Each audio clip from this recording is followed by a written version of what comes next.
Welcome. Rational thoughts .org-ന് 5 വയസ്സ് തികയുകയാണ്. ഈ അവസരത്തിൽ നമുക്കൊരു വിശിഷ്ട വ്യക്തിയെ അതിഥിയായി ലഭിച്ചിട്ടുണ്ട്. തിരുവനന്തപുരം യൂണിവേഴ്സിറ്റി കോളേജ് ഇംഗ്ലീഷ് അധ്യാപകൻ പ്രൊഫസർ സി രവിചന്ദ്രൻ.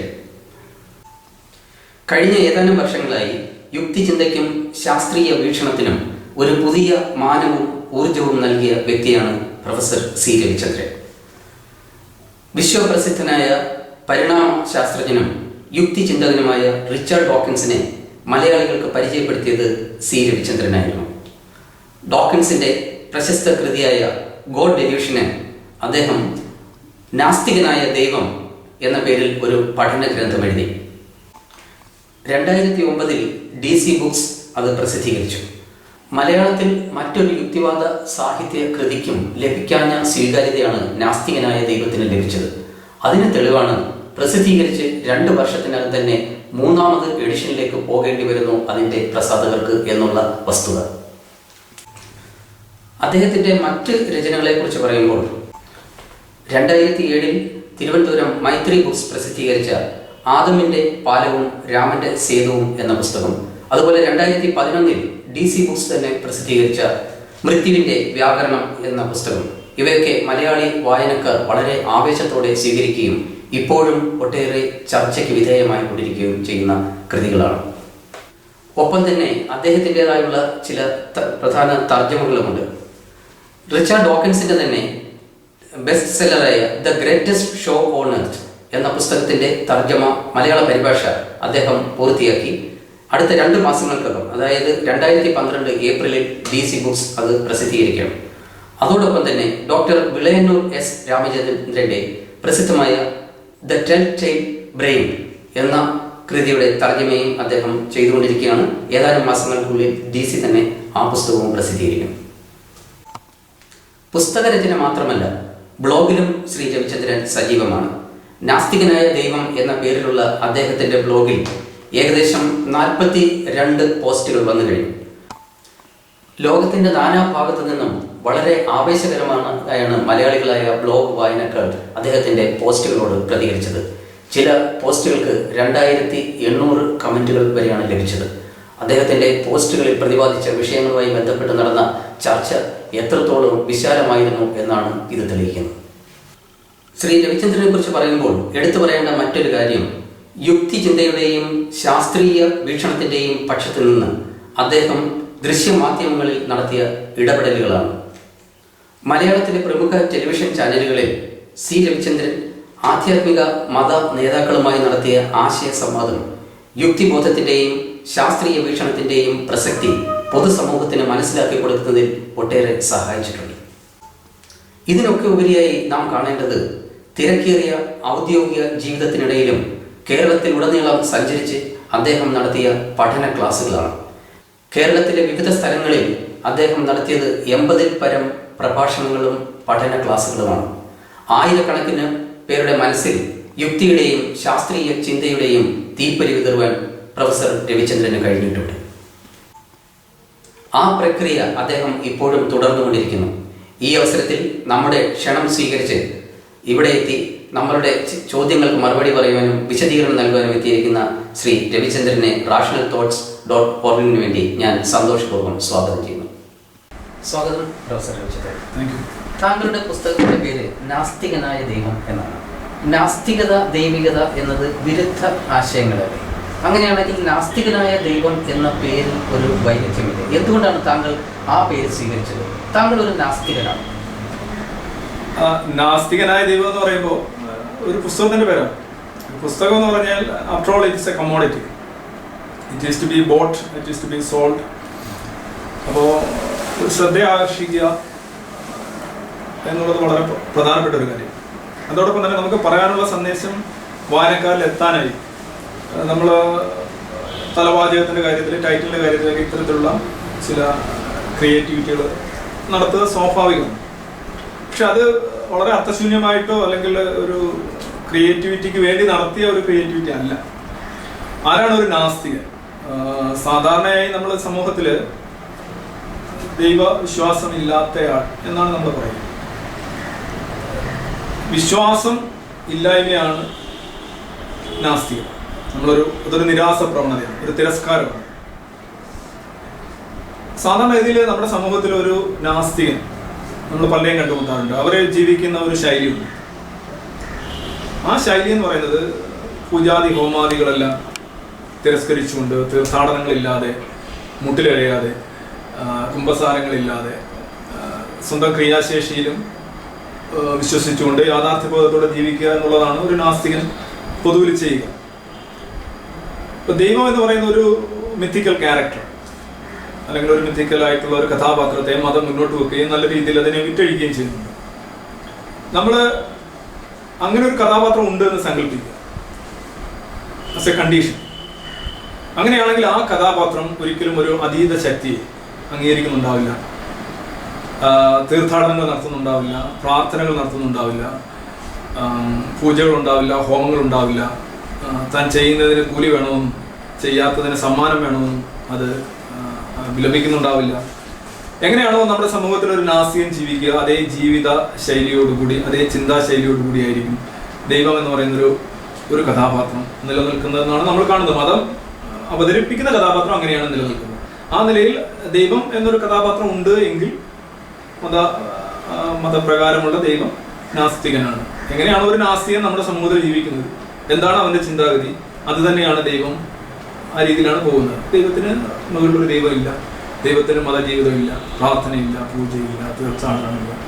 ആ രീതിയിലാണ് അത് ഉപയോഗിച്ചിട്ടുള്ളത്. പിന്നെ ഞാൻ പറഞ്ഞല്ലോ ആദ്യം, ഒരു പുസ്തകത്തിന്റെ ടൈറ്റിൽ കൂടിയാണ്. ആ രീതിയിൽ അത് ന്യായീകരിക്കപ്പെടുമെന്നാണ് എൻ്റെ വിശ്വാസം. അങ്ങനെയായിരുന്നു പ്രതികരണങ്ങളും സാമാന്യം നല്ല രീതിയിലുള്ള പ്രതികരണം.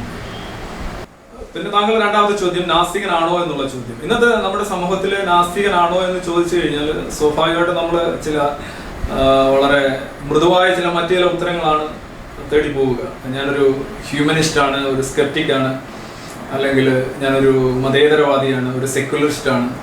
ഇതൊക്കെ ആകാം, കുഴപ്പമൊന്നുമില്ല. ഇതെല്ലാം നല്ല വിശേഷണങ്ങൾ തന്നെയാണ്. അതോടൊപ്പം തന്നെ താനൊരു നാസ്തികനാണ് എന്ന് തുറന്നു പറയാൻ ആളുകൾ മടിക്കുന്ന ഒരു സാഹചര്യം നമ്മുടെ സമൂഹത്തിൽ, ഒരു മതത്തിന് ആധിപത്യമുള്ള ഒരു സമൂഹമായതുകൊണ്ട് നമ്മുടെ സമൂഹത്തിലുണ്ട്. സ്വാഭാവികം താങ്കൾ എന്നോട് ഈ ചോദ്യം ചോദിച്ചു. എൻ്റെ ഉത്തരം വളരെ ഋജുവും വളരെ ലളിതമാണ്. ഞാൻ ഒരു നാസ്തികനാണ്, out and out. I am proud to be an atheist. അപ്പോൾ എത്തീസ്റ്റ് എന്ന് പറയുമ്പോൾ ഉദ്ദേശിക്കുന്നത് ദൈവം ഇല്ല എന്നുള്ള വിശ്വാസവുമായി നടക്കുന്ന ആളെന്നാണ്. വിശ്വാസം എന്ന് പറയുന്നത് ഇതിനകത്ത് വരുന്നതില്ല. ഒരു വിശ്വാസവും ചുമക്കാൻ നമുക്ക് ബാധ്യതയില്ല. മറിച്ച് ദൈവം എന്ന് പറയുന്ന മതം മുന്നോട്ട് വെക്കുന്ന ക്യാരക്ടർ അത് യുക്തിഹീനമാണ്, അത് തെളിവില്ലാത്തതാണ്.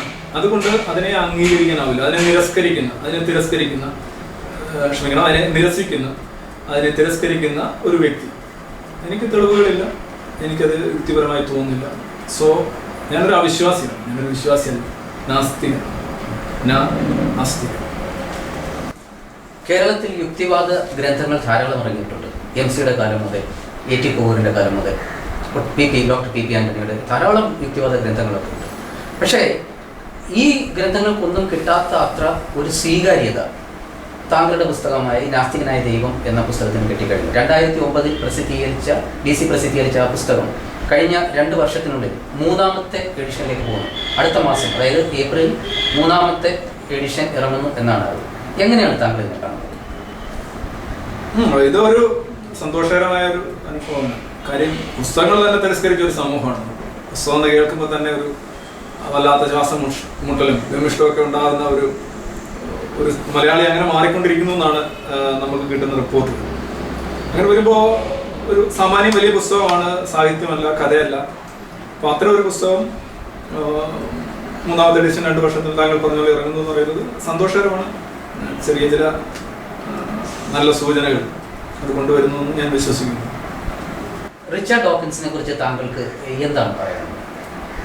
ഡോക്കിൻസ് കഴിഞ്ഞ ഒരു 6-7 കൊല്ലമായി ലോകത്ത് ചിന്താരംഗത്ത്, പ്രത്യേകിച്ച് ശാസ്ത്രചിന്തയുടെയും മതചിന്തയുടെയും രംഗത്ത് ഉണ്ടാക്കിയ പരിവർത്തനം എന്ന് പറഞ്ഞാൽ അവിശ്വസനീയമാണ്. ഡോക്കിൻസ് മാത്രമല്ല, അദ്ദേഹത്തെ സഹായിക്കാനായിട്ട് മറ്റൊരുപടി ശാസ്ത്രജ്ഞന്മാരും ശാസ്ത്രപ്രചാരകരും എഴുത്തുകാരും ഒക്കെ രംഗത്ത് വന്നിട്ടുണ്ട്. ഓക്സ്ഫോർഡ് യൂണിവേഴ്സിറ്റിയിലെ ഒരു അധ്യാപകൻ എന്ന നിലയിൽ നിരവധി ശാസ്ത്ര ഗ്രന്ഥങ്ങളുടെ കർത്താവ് എന്ന നിലയിലും ഡോക്കിൻസ് ലോകപ്രശസ്തനായിരുന്നു. 2006 അദ്ദേഹത്തിന്റെ ഗോഡ് ഡെല്യൂഷൻ എന്നുള്ള പുസ്തകം പ്രസിദ്ധീകരിക്കുമ്പോൾ അദ്ദേഹത്തിന്റെ പ്രസാധകരെല്ലാം പറഞ്ഞതാണ്, നിങ്ങൾ ഇങ്ങനെ ഒരു മതവിരുദ്ധമായിട്ടുള്ള അല്ലെങ്കിൽ മതവിമർശനാത്മകമായ ഒരു ഗ്രന്ഥം പ്രസിദ്ധീകരിച്ചാൽ നിങ്ങളുടെ സാധ്യതകൾക്ക് മുറിവേൽപ്പിക്കും എന്ന് പറഞ്ഞിരുന്നതാണ്. പക്ഷെ എങ്കിലും അദ്ദേഹം തന്റെ മനസ്സാക്ഷിയോട് ചോദിച്ചപ്പോൾ ഇനിയും പ്രതികരിക്കാതിരിക്കാൻ വയ്യ എന്നുള്ള അവസ്ഥയിൽ അദ്ദേഹം മുന്നോട്ട് വരികയും 2006 ഗോഡ് ഡെലൂഷൻ പ്രസിദ്ധീകരിച്ചു. അതിനുശേഷം നമുക്കറിയാം ആദ്യത്തെ ഒരു വർഷം തൊട്ട് തന്നെ 15 ലക്ഷം കോപ്പികളാണ് ആ പുസ്തകത്തിന്റെ വിറ്റുപോയത്. 34 ഭാഷകളിൽ അത് തർജ്ജമ ചെയ്യപ്പെട്ടു. ഞാൻ അതിനെക്കുറിച്ച് 2006 ഞാൻ മൂന്നാർ കോളേജിൽ ജോലി ചെയ്യുമ്പോഴാണ് ആദ്യം ഈ പുസ്തകം കാണുന്നത്. അപ്പോൾ തന്നെ എനിക്ക് തോന്നി ഇത് മലയാളികൾക്ക് ഇത് ഒന്ന് പരിചയപ്പെടുത്തണം. അപ്പൊ എങ്ങനെ പരിചയപ്പെടുത്തും എന്നുള്ള ചോദ്യം പലപ്പോഴും അതിന്റെ ഒരു പശ്ചാത്തലം, അതിന്റെ ഒരു സോഷ്യൽ മില്യൂ എന്ന് പറയുന്നത് ക്രിസ്ത്യൻ ബെൽറ്റാണ്. അമേരിക്ക, ഇംഗ്ലണ്ട്, ആ ഒരു വിഭാഗത്തോടാണ് അദ്ദേഹം അഡ്രസ് ചെയ്യുന്ന പുസ്തകം. അപ്പൊ അതൊരു മലയാളത്തിന്റെ കോണ്ടസ്റ്റിൽ അതൊന്ന് റിവൈസ് ചെയ്ത് ഒന്ന് അവതരിപ്പിക്കാന്നുള്ളതായിരുന്നു എൻ്റെ ശ്രമം. ഒരുപക്ഷെ ഇന്ന് ലോകത്ത് ജീവിച്ചിരിക്കുന്നതിൽ ഒറിജിനൽ തിങ്കേഴ്സിൽ പ്രധാനപ്പെട്ട 3 പേരിൽ ഒരാളാണ് റിച്ചർഡ് ഡോക്കിൻസ്. അദ്ദേഹം ഈ അടുത്തിടെ ജയ്പൂരിൽ നമ്മുടെ ലിറ്റററി ഫെസ്റ്റിവലിൽ വരികയുണ്ടായി. പക്ഷേ ആ ഫെസ്റ്റിവലിലും ഏറ്റവും അധികം ശ്രദ്ധിക്കപ്പെട്ട വ്യക്തി ഡോക്കിൻസ് ആയിരുന്നു.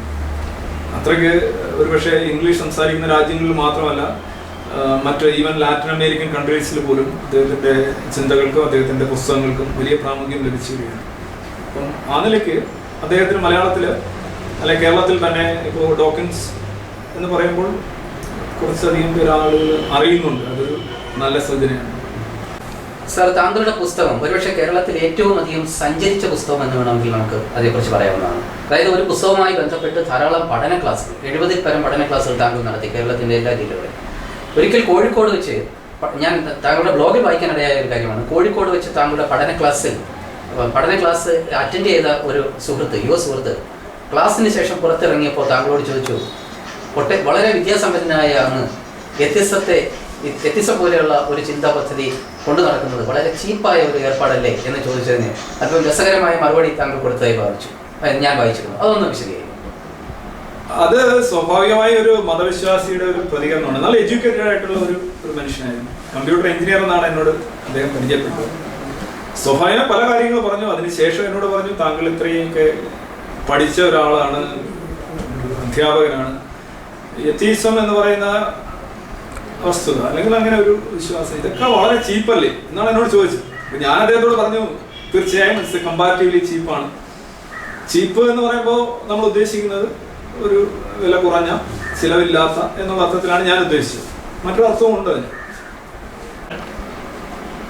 ഒരു നാസ്തികൻ അടിസ്ഥാനപരമായ അയാളുടെ ജീവിതത്തിന്റെ, ഒരു മതവിശ്വാസി മതത്തിനായിട്ട് ചെലവഴിക്കുന്ന സമയം, ഊർജം, ധനം, പിന്നെ അതോടൊപ്പം തന്നെ അവരുടെ കുടുംബത്തിൽ ഒരു മതജീവിതം നയിക്കാനായിട്ട് ആവശ്യമായി വരുന്ന ചെലവുകൾ എന്ന് പറയുന്നത് നിസ്സാരമല്ല. ഈ സമയം, ഊർജം, എനർജി, ഇത്തരം കാര്യങ്ങളൊക്കെ ഒരു വ്യക്തിക്ക് തന്റെ ജീവിതത്തിന്റെ നല്ലൊരു ഭാഗം തന്നെ ഒരു മതജീവിതം കണ്ടക്ട് ചെയ്യാനായിട്ട് ചെലവഴിക്കേണ്ടി വരുന്നുണ്ട്. ഒരു നാസ്തികനെ സംബന്ധിച്ചിടത്തോളം അങ്ങനെ ഒരു പ്രശ്നമില്ല. അവനിപ്പോൾ വഴിപാട് ഇനത്തിലായാലും, സംഭാവന ഇനത്തിലായാലും, തീർത്ഥാടനത്തിന്റെ ഇനത്തിലായാലും, പൂജയുടെ ഇനത്തിലായാലും, രക്ഷ കിട്ടുന്നതിന്റെ ഇനത്തിലായാലും, ചരടിന്റെ ഇനത്തിലായാലും വലിയ തോതിൽ കമ്മി ഉണ്ടാവും. അവന് അങ്ങനെ ഒരു ചെലവില്ലാത്തത് കൊണ്ട് കമ്പാരിറ്റീവ്ലി നാസ്തിക ജീവിതം ആസ്തിക ജീവിതത്തെക്കാൾ ചെലവ് കുറഞ്ഞതാണ്. അപ്പോൾ ആ നിലയിൽ താങ്കൾ പറഞ്ഞത് ശരിയാണ് എന്ന് ഞാൻ ആ ചങ്ങാതിയോട് പറഞ്ഞു. അപ്പോൾ പുള്ളിക്ക് അത് സ്വാഭാവികമായിട്ട് ഒരു ടീസിങ് ആയിട്ട് തോന്നി, എന്തോ അദ്ദേഹത്തെ പുള്ളിയെ കളിയാക്കുന്നതായിട്ട് തോന്നി. പുള്ളി ചോദിച്ചു, കളിയാക്കുകയാണോ എന്ന് ചോദിച്ചു. ഞാൻ പറഞ്ഞ കളിയാക്കിയതല്ല, താങ്കൾ പറഞ്ഞു ചീപ്പാണെന്ന് പറഞ്ഞു. ഓക്കെ, ഒരു അർത്ഥത്തിൽ അത് ചീപ്പാണ് എന്ന് ഞാൻ സൂചിപ്പിച്ചു. അതിനകത്ത് വേറെ സംഘർഷത്തിൻ്റെതായിട്ടുള്ള പ്രശ്നമില്ല എന്ന് പറഞ്ഞു. അത് തന്നെയാണ് ഞാൻ ഉദ്ദേശിച്ചത്. യുക്തിചിന്ത എന്നത് ദൈവവിശ്വാസത്തിനും മതത്തിനും എതിരായ ഒരു ആശയമാണ്. പക്ഷേ ഈ നിരീശ്വരത്വം അഥവാ യുക്തിചിന്ത എന്നതും ഒരു വിശ്വാസമാണ്, ഒരു മതമാണ് എന്ന വാദം സമൂഹത്തിൽ നിലനിൽക്കുന്നു. അതിനെ എങ്ങനെയാണ് താങ്കൾ? അപ്പോൾ ഈ നാസ്തികത ഒരു മതമാണ് എന്ന് പറയുമ്പോൾ ഇത് പലപ്പോഴും പറയാറുള്ളത്, ഈ തങ്ങൾ അവിടെയും ഇല്ല ഇവിടെയും ഇല്ല, തങ്ങൾ രണ്ടിൻ്റെയും ഇടയിലൂടെ പോകുന്ന ഒരു വിശിഷ്ട ജീവികളാണ് എന്ന് കാണിക്കാൻ താല്പര്യം വെമ്പി നടക്കുന്ന ആൾക്കാരാണ് ഇത്തരം ഒരു വാദം ഉന്നയിക്കുന്നത്. നാസ്തികത ഒരു മതമാണ് എന്ന് പറയുന്നത് എന്തായാലും ഒരു കോംപ്ലിമെന്റ് അല്ല, ഇറ്റ്സ് നോട്ട് എ കോംപ്ലിമെന്റ്. അതൊരു ആക്ഷേപാർത്ഥത്തിൽ പറയുന്ന. അപ്പൊ അതിന്റെ അർത്ഥം എന്താണ്? നാസ്തികത ഒരു മതമാണ് എന്ന് പറഞ്ഞാൽ മതം നല്ലതല്ല എന്ന് തന്നെയാണ് അതിന്റെ അർത്ഥം. മതം ഒരു മോശമായ സാധനം. അപ്പൊ നീയും ഒരു കള്ളനാണ് എന്ന് പറയുമ്പോൾ കള്ളൻ എന്നുള്ള വിശേഷണമാണ് അവിടെ കിട്ടുക. അപ്പോൾ ആദ്യമായി അംഗീകരിക്കേണ്ടത് നാസ്തികത ഒരു മതമാണ് എന്ന് പറയുന്നവരാരും തന്നെ മതത്തെ ഒരു നല്ല കാര്യമായിട്ട് കാണുന്നില്ല. മതം മോശമാണ് എന്ന് പറയും. അപ്പോൾ തീർച്ചയായും ഒരു മതവാദി നാസ്തികത ഒരു മതമാണെന്ന് പറയില്ല. പറയാൻ അവന് യുക്തിപരമായിട്ട് അവകാശം ഇല്ല. രണ്ടാമത്, മതവിരുദ്ധവും ഏറ്റവും അധികം മതവിരുദ്ധവും മതനിരാസപരവും മതനിഷേധപരവുമായിട്ടുള്ള എന്താണോ ഉള്ളത് അതാണ് നാസ്തികത. ഒരു വസ്തുതയുടെ നിരാസം അത് തന്നെയാണെങ്കിൽ നാസ്തികതയും ഒരു മതമാണ്. സൂര്യൻ അല്ലാത്തതെല്ലാം സൂര്യനാണ് എന്ന് പറയുകയാണെങ്കിൽ നാസ്തികതയും ഒരു മതമാണ്. ഉദാഹരണമായിട്ട് നമ്മൾ പറയാറുണ്ട്, പല ആൾക്കാരും നമ്മളിപ്പോൾ ടെന്നീസ് കളിക്കുന്നു, അതൊരു വ്യായാമമാണ്, ശരിയാണ്. പക്ഷെ ടെന്നീസ് കളിക്കാതിരിക്കുന്നതും ഒരു വ്യായാമമാണ്. നമ്മൾ വെറുതെ ഇരിക്കുന്നു, അത് ഒരു തരം വ്യായാമമാണ്. കുറച്ച് കലോറി കുറച്ച് ചെലവഴിക്കുന്നുള്ളൂ എങ്കിലും അതൊരു വ്യായാമമാണ്. അപ്പൊ ആ അർത്ഥത്തിൽ നാസ്തികത ഒരു മതം തന്നെയാണ്. പക്ഷെ ചിന്തിക്കുക, മതത്തിന് ഏറ്റവും വിപരീതമായിട്ടുള്ളത്, മതത്തിന്റെ ഏറ്റവും ശക്തമായ വിപരീതമാണ് നാസ്തികത. അതിന്റെ it's A rejection of religious creed. അത് മതമാണെങ്കിൽ പിന്നെ എന്താണ് മതമല്ലാത്തത്? എല്ലാം മതമാണെന്ന് പറയേണ്ടി വരും. ആ നിലയ്ക്ക് അത് അംഗീകരിക്കാം. മറിച്ചുള്ള എല്ലാ വാദങ്ങളും നമ്മൾ ഭാഷാ ഗുസ്തി, അതായത് നാസ്തികതയെ മതമാക്കി മതവും മോശമാണ്, നാസ്തികതയും മോശമാണ്, ഞങ്ങളാണ് മിടുക്കുക എന്നുള്ള രീതിയിലുള്ള ഒരു സമീപനമാണ്. അതിനോട് എനിക്ക് വലിയ ബഹുമാനം ഉണ്ട് എന്ന് പറയാൻ സാധിക്കില്ല. സർ, കേരളത്തിൽ യുക്തിവാദ സാഹിത്യ ഗ്രന്ഥങ്ങളൊക്കെ ഇറങ്ങിത്തുടങ്ങിയത് 1920-കളിലും 30-കളിലും ഒക്കെ ആയിരുന്നു. MC-യുടെയും ഡോക്ടർ PB ആന്റണിയുടെയും ഒക്കെ കാലം. പക്ഷേ ഈ കഴിഞ്ഞ ഏതാണ്ട് 80-90 വർഷങ്ങളായിട്ട് 8-9 പതിറ്റാണ്ടുകൾക്കുള്ളിലും കേരളത്തിലും പ്രത്യേകിച്ച് ഇന്ത്യയിൽ, പ്രത്യേകിച്ച് കേരളത്തിലും എന്തുകൊണ്ടാണ് യുക്തിവാദ ആശയത്തിന് ഒരു സ്വീകാര്യത കിട്ടാറുള്ളത്? നാസ്തിക ചിന്തയ്ക്ക് കേരളത്തിൽ ഒരു പരസ്യമായിട്ടുള്ള സ്വീകാര്യത ഇല്ല എന്ന് പറഞ്ഞത് ശരിയാണ്. അതിന് പല കാരണങ്ങളുണ്ട്. ഒന്ന്, അത് ഒരു സമൂഹ ജീവി എന്ന നിലയിൽ നിങ്ങളുടെ സാധ്യതകളും സമ്പത്തിനുള്ള അവസരങ്ങളും ഒക്കെ ഇല്ലാതാക്കുന്നു എന്നുള്ള ഒരു സാഹചര്യമുണ്ട്. രണ്ട്, നമ്മൾ വസ്തുതകളെ രണ്ടായിട്ട് തിരിക്കും. ഇപ്പൊ normally sunlight facts and moon light facts. Sun എന്ന് പറയുന്നത് അസൽ പ്രകാശമാണ്, ശരിയായ പ്രകാശമാണ്. പക്ഷേ സൂര്യൻ വളരെ തീവ്ര പ്രകാശമാണ്, ഇറ്റ്സ് വെരി ഹോട്ട്. പക്ഷെ അത് സത്യമാണ്. പക്ഷെ നിങ്ങൾ ചന്ദ്രനെ നോക്കൂ, ചന്ദ്രൻ ശീതളിമയുള്ള നിലാവ്, നല്ല എല്ലാവരും ഇഷ്ടപ്പെടുന്നു, ഇറ്റ്സ് വെരി റൊമാൻറ്റിക്. പക്ഷെ അതൊരു പ്രതിഫലനമാണ്, അത് അസൽ ലൈറ്റ് അല്ല, അതൊരു വ്യാജമായിട്ടുള്ള ലൈറ്റാണ്, അല്ലെങ്കിൽ വേറൊരു ലൈറ്റിന്റെ ഒരു റിഫ്ലക്ഷൻ ആണ്. പക്ഷെ ചന്ദ്രപ്രകാശമാണ് നമുക്ക് കൂടുതലും സ്വീകാര്യം. അതുപോലെ തന്നെയാണ് വസ്തുതകൾ, ശരിയായ സത്യം എന്ന് പറയുന്നത് നമുക്ക് വളരെ അസ്വീകാര്യമാണ്. പക്ഷെ കലർപ്പുള്ള സത്യങ്ങൾ, നുണകൾ നമുക്ക് വളരെയധികം സ്വീകാര്യമായിട്ട് തരും. അതാണ് sunlight facts and moonlight facts എന്ന് ഞാൻ പറയുന്നത്. Sunlight facts are normally they are true, but they are not normally accepted because we don't have the power to accept those things. Moonlight facts എങ്ങനെയല്ല, അത് വളരെ കൂളാണ്. അപ്പോൾ അത്തരത്തിലുള്ള ഒരു കലർപ്പ് നമ്മൾ പൊതുവിൽ മനുഷ്യന് ഇഷ്ടപ്പെടും. സത്യത്തിൻ്റെ ആ ഒരു തീവ്രത നമുക്ക് താങ്ങാനാണ്. Atheism it's true. It's basically അത് നമ്മളുടെ അനുഭവങ്ങളുടെ അടിസ്ഥാനത്തിൽ നമ്മൾ എല്ലാ കാര്യങ്ങളിലും സ്വീകരിക്കുന്ന ഒരു നിലപാട് മതകാര്യങ്ങളിലും സ്വീകരിക്കലാണ്. അതൊരു സുതാര്യമായിട്ടുള്ള, ഇറ്റ്സ് വെരി ട്രാൻസ്പെറൻറ്റ് ആറ്റിറ്റ്യൂഡ്. അത് സ്വാഭാവികമായിട്ടും ആളുകൾക്ക് സ്വീകാര്യം ആകില്ല. മറ്റൊന്ന് ആലോചിച്ച് നോക്കുക, നമ്മുടെ സമൂഹത്തിൽ നോക്കുകയാണെന്നുണ്ടെങ്കിൽ ഒരു സമൂഹത്തിൻ്റെ താഴേക്കിടയിൽ, ഇപ്പോൾ റിക്ഷാ പുള്ളേഴ്സിൻ്റെ ഇടയിൽ, അല്ലെങ്കിൽ കൃഷിക്കാരുടെ ഇടയിൽ, മത്സ്യത്തൊഴിലാളികളുടെ ഇടയിൽ, അവരുടെ ഇടയിൽ ഒരു നാസ്തികനെ കണ്ടെത്തുന്നത് ബുദ്ധിമുട്ടാണ്. സ്വാഭാവികമായിട്ട് കേരളം പോലുള്ള സമൂഹത്തിൽ നാസ്തികത എന്നൊക്കെ പറയുന്നത് പരസ്യമായി സമ്മതിക്കുന്നവരും അല്ലെങ്കിൽ അത്തരത്തിൽ ചിന്തിക്കുന്നവരും ഒക്കെ സമൂഹത്തിന്റെ മേൽത്തട്ടിലാണ്. അല്ലെന്നുണ്ടെങ്കിൽ നല്ല വായനയുള്ളവർ, അത്തരത്തിലുള്ള സാധ്യതകൾ പ്രയോജനപ്പെടുത്തുന്നവർ. അപ്പോൾ അതൊരു എലിറ്റിസമായിട്ട്, അല്ലെങ്കിൽ ഒരു ഉപരിവർഗത്തിന്റെ ചിന്തയായിട്ട്, അല്ലെങ്കിൽ ഒരു ബൗദ്ധിക പരമായിട്ടുള്ള മാനങ്ങളുള്ള ബൗദ്ധിക വ്യായാമം എന്ന് പോലും അതിനെ വിശേഷിപ്പിക്കാറുണ്ട്.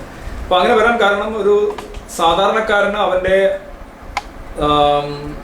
അവനെ സംബന്ധിച്ചിടത്തോളം അവനോട് നാസ്തികത എന്താണ് പറയുന്നത്? ജോലി ചെയ്യുക, അതിൻ്റെ കൂലി വാങ്ങിക്കുക.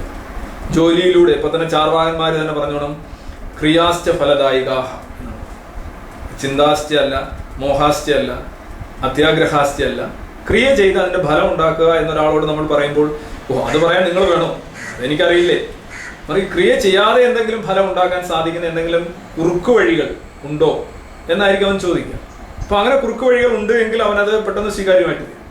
മതം ഇത്തരത്തിലുള്ള വ്യാജ വാഗ്ദാനങ്ങളാണ് മുന്നോട്ട് വെക്കുന്നത്, കുറുക്കു വഴികളാണ് മുന്നോട്ട് വെക്കുന്നത്. ഈ കുറുക്കു വഴികളിൽ അവൻ ഇപ്പോ 1000 പ്രാവശ്യം അവനൊരു വ്യാജ വാഗ്ദാനം നൽകിയിട്ട് 1000 പ്രാവശ്യവും അത് ലംഘിക്കപ്പെട്ടാലും അടുത്ത പ്രാവശ്യം വരുമ്പോഴും അവന്റെ പ്രതീക്ഷ പൂജ്യമാവില്ല, അല്പം പ്രതീക്ഷ ബാക്കിയുണ്ടാവും. ഇപ്പൊ മാഞ്ചിയും തേക്കും അതേപോലുള്ള 100 കണക്കിന് പദ്ധതികൾ വന്ന് നമ്മൾ കബളിപ്പിക്കപ്പെട്ടാലും അടുത്ത പദ്ധതി വരുമ്പോഴും നമ്മൾ പൂർണ്ണമായി നിരാകരിക്കും. മനുഷ്യന്റെ മോഹചിന്ത, അവന്റെ അത്യാഗ്രഹം, അവന്റെ ആസക്തി, ഇതിനെയൊക്കെ ഉദ്ദീപിക്കുന്ന പല കാര്യങ്ങളും മതത്തിലുണ്ട്, മതവിശ്വാസത്തിൽ. നാസ്തികതയിലാണെങ്കിൽ അങ്ങനെയല്ല. നാസ്തികത എന്ന് പറഞ്ഞ ഒരു യാഥാർത്ഥ്യത്തിൽ അധിഷ്ഠിതമായിട്ടുള്ള വളരെ റിയലിസ്റ്റിക് ആയിട്ടുള്ള ഒരു ചിന്താധാരയാണ്. അതിൽ ഇത്തരത്തിലുള്ള ഒരു ജ്യൂസ്, നമ്മൾ പറയുന്ന ഒരു ജ്യൂസ് ഉണ്ടാവില്ല.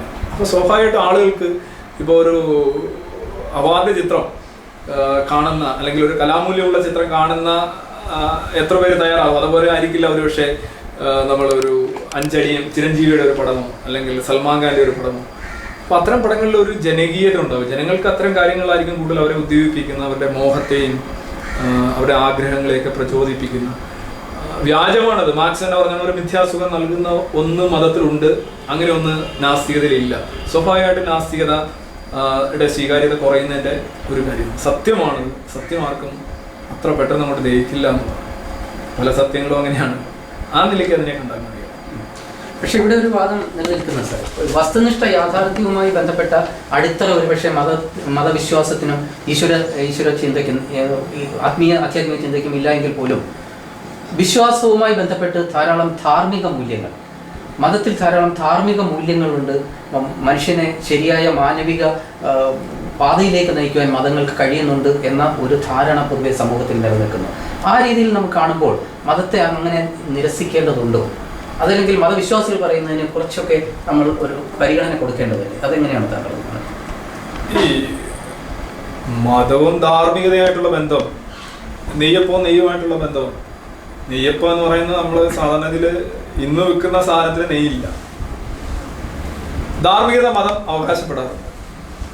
ധാർമ്മിക മൂല്യങ്ങൾ എന്ന നിലയിൽ മതത്തിന്റെ കുത്തകയായിട്ട് അവർ ചില കാര്യങ്ങൾ അവകാശപ്പെടാറുണ്ട്. പക്ഷേ അതിൽ യാതൊരുവിധ വാസ്തവുമില്ല.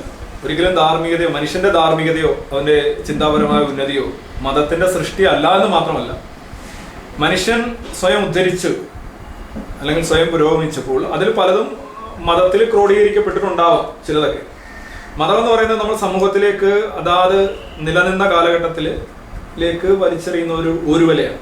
അതിൽ നന്മയും തിന്മയും ആചാരങ്ങളും അനാചാരങ്ങളും ഗുണങ്ങളും ദോഷങ്ങളും എല്ലാം മതത്തിൽ കുടുങ്ങിക്കിട്ടും. അത് കാലാനുഗതമായി പരിഷ്കരിക്കുന്നതിന് തടസ്സം നിൽക്കുകയാണ് മതം ചെയ്യുന്നത്.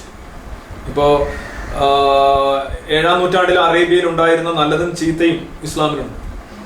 അപ്പൊ സ്വാഭാവികമായിട്ടും അത് മാത്രമേ സാധിക്കുള്ളൂ. കാര്യം എപ്പോഴും ഒരു മതം ഉരുത്തിരിഞ്ഞു വരുന്ന ഒരു സമൂഹത്തിൽ അത് അങ്ങനെയാണ് അതിന്റെ ഒരു സ്വേദന പ്രക്രിയയാണ്. ഒരു ഫിൽറ്ററിങ് നടക്കണമെന്നില്ല. അപ്പൊ സ്വാഭാവികമായിട്ടും അറേബ്യയിൽ ഉണ്ടായിരുന്ന മനുഷ്യരാണല്ലോ മതം ഉണ്ടാക്കുന്നത്. ഇപ്പൊ മനുഷ്യന് പൂർണ്ണമായും മോശമാകാൻ സാധിക്കില്ല. മനുഷ്യന് നന്മകളുള്ളവനാണ്, അവൻ അടിസ്ഥാനപരമായി ധാർമ്മികതയുള്ളവനാണ്. Man is moral. അപ്പോൾ സ്വാഭാവികമായിട്ടും മനുഷ്യനുണ്ടാക്കുന്ന ഒരു സാധനം പൂർണ്ണമായും മോശമാകാൻ സാധിക്കില്ല. അങ്ങനെ ഒന്നുമില്ല. ഉദാഹരണമായിട്ട് നമ്മൾ ഫാസിസം എടുത്തു നോക്കുക. ഫാസിസം നമ്മൾ പൊതുവിൽ തള്ളിക്കളയുന്ന, നിരസിക്കുന്ന ഒരു തത്വസംഹിതയാണ് രാഷ്ട്രീയപരമായിട്ട് നോക്കുകയാണെങ്കിൽ.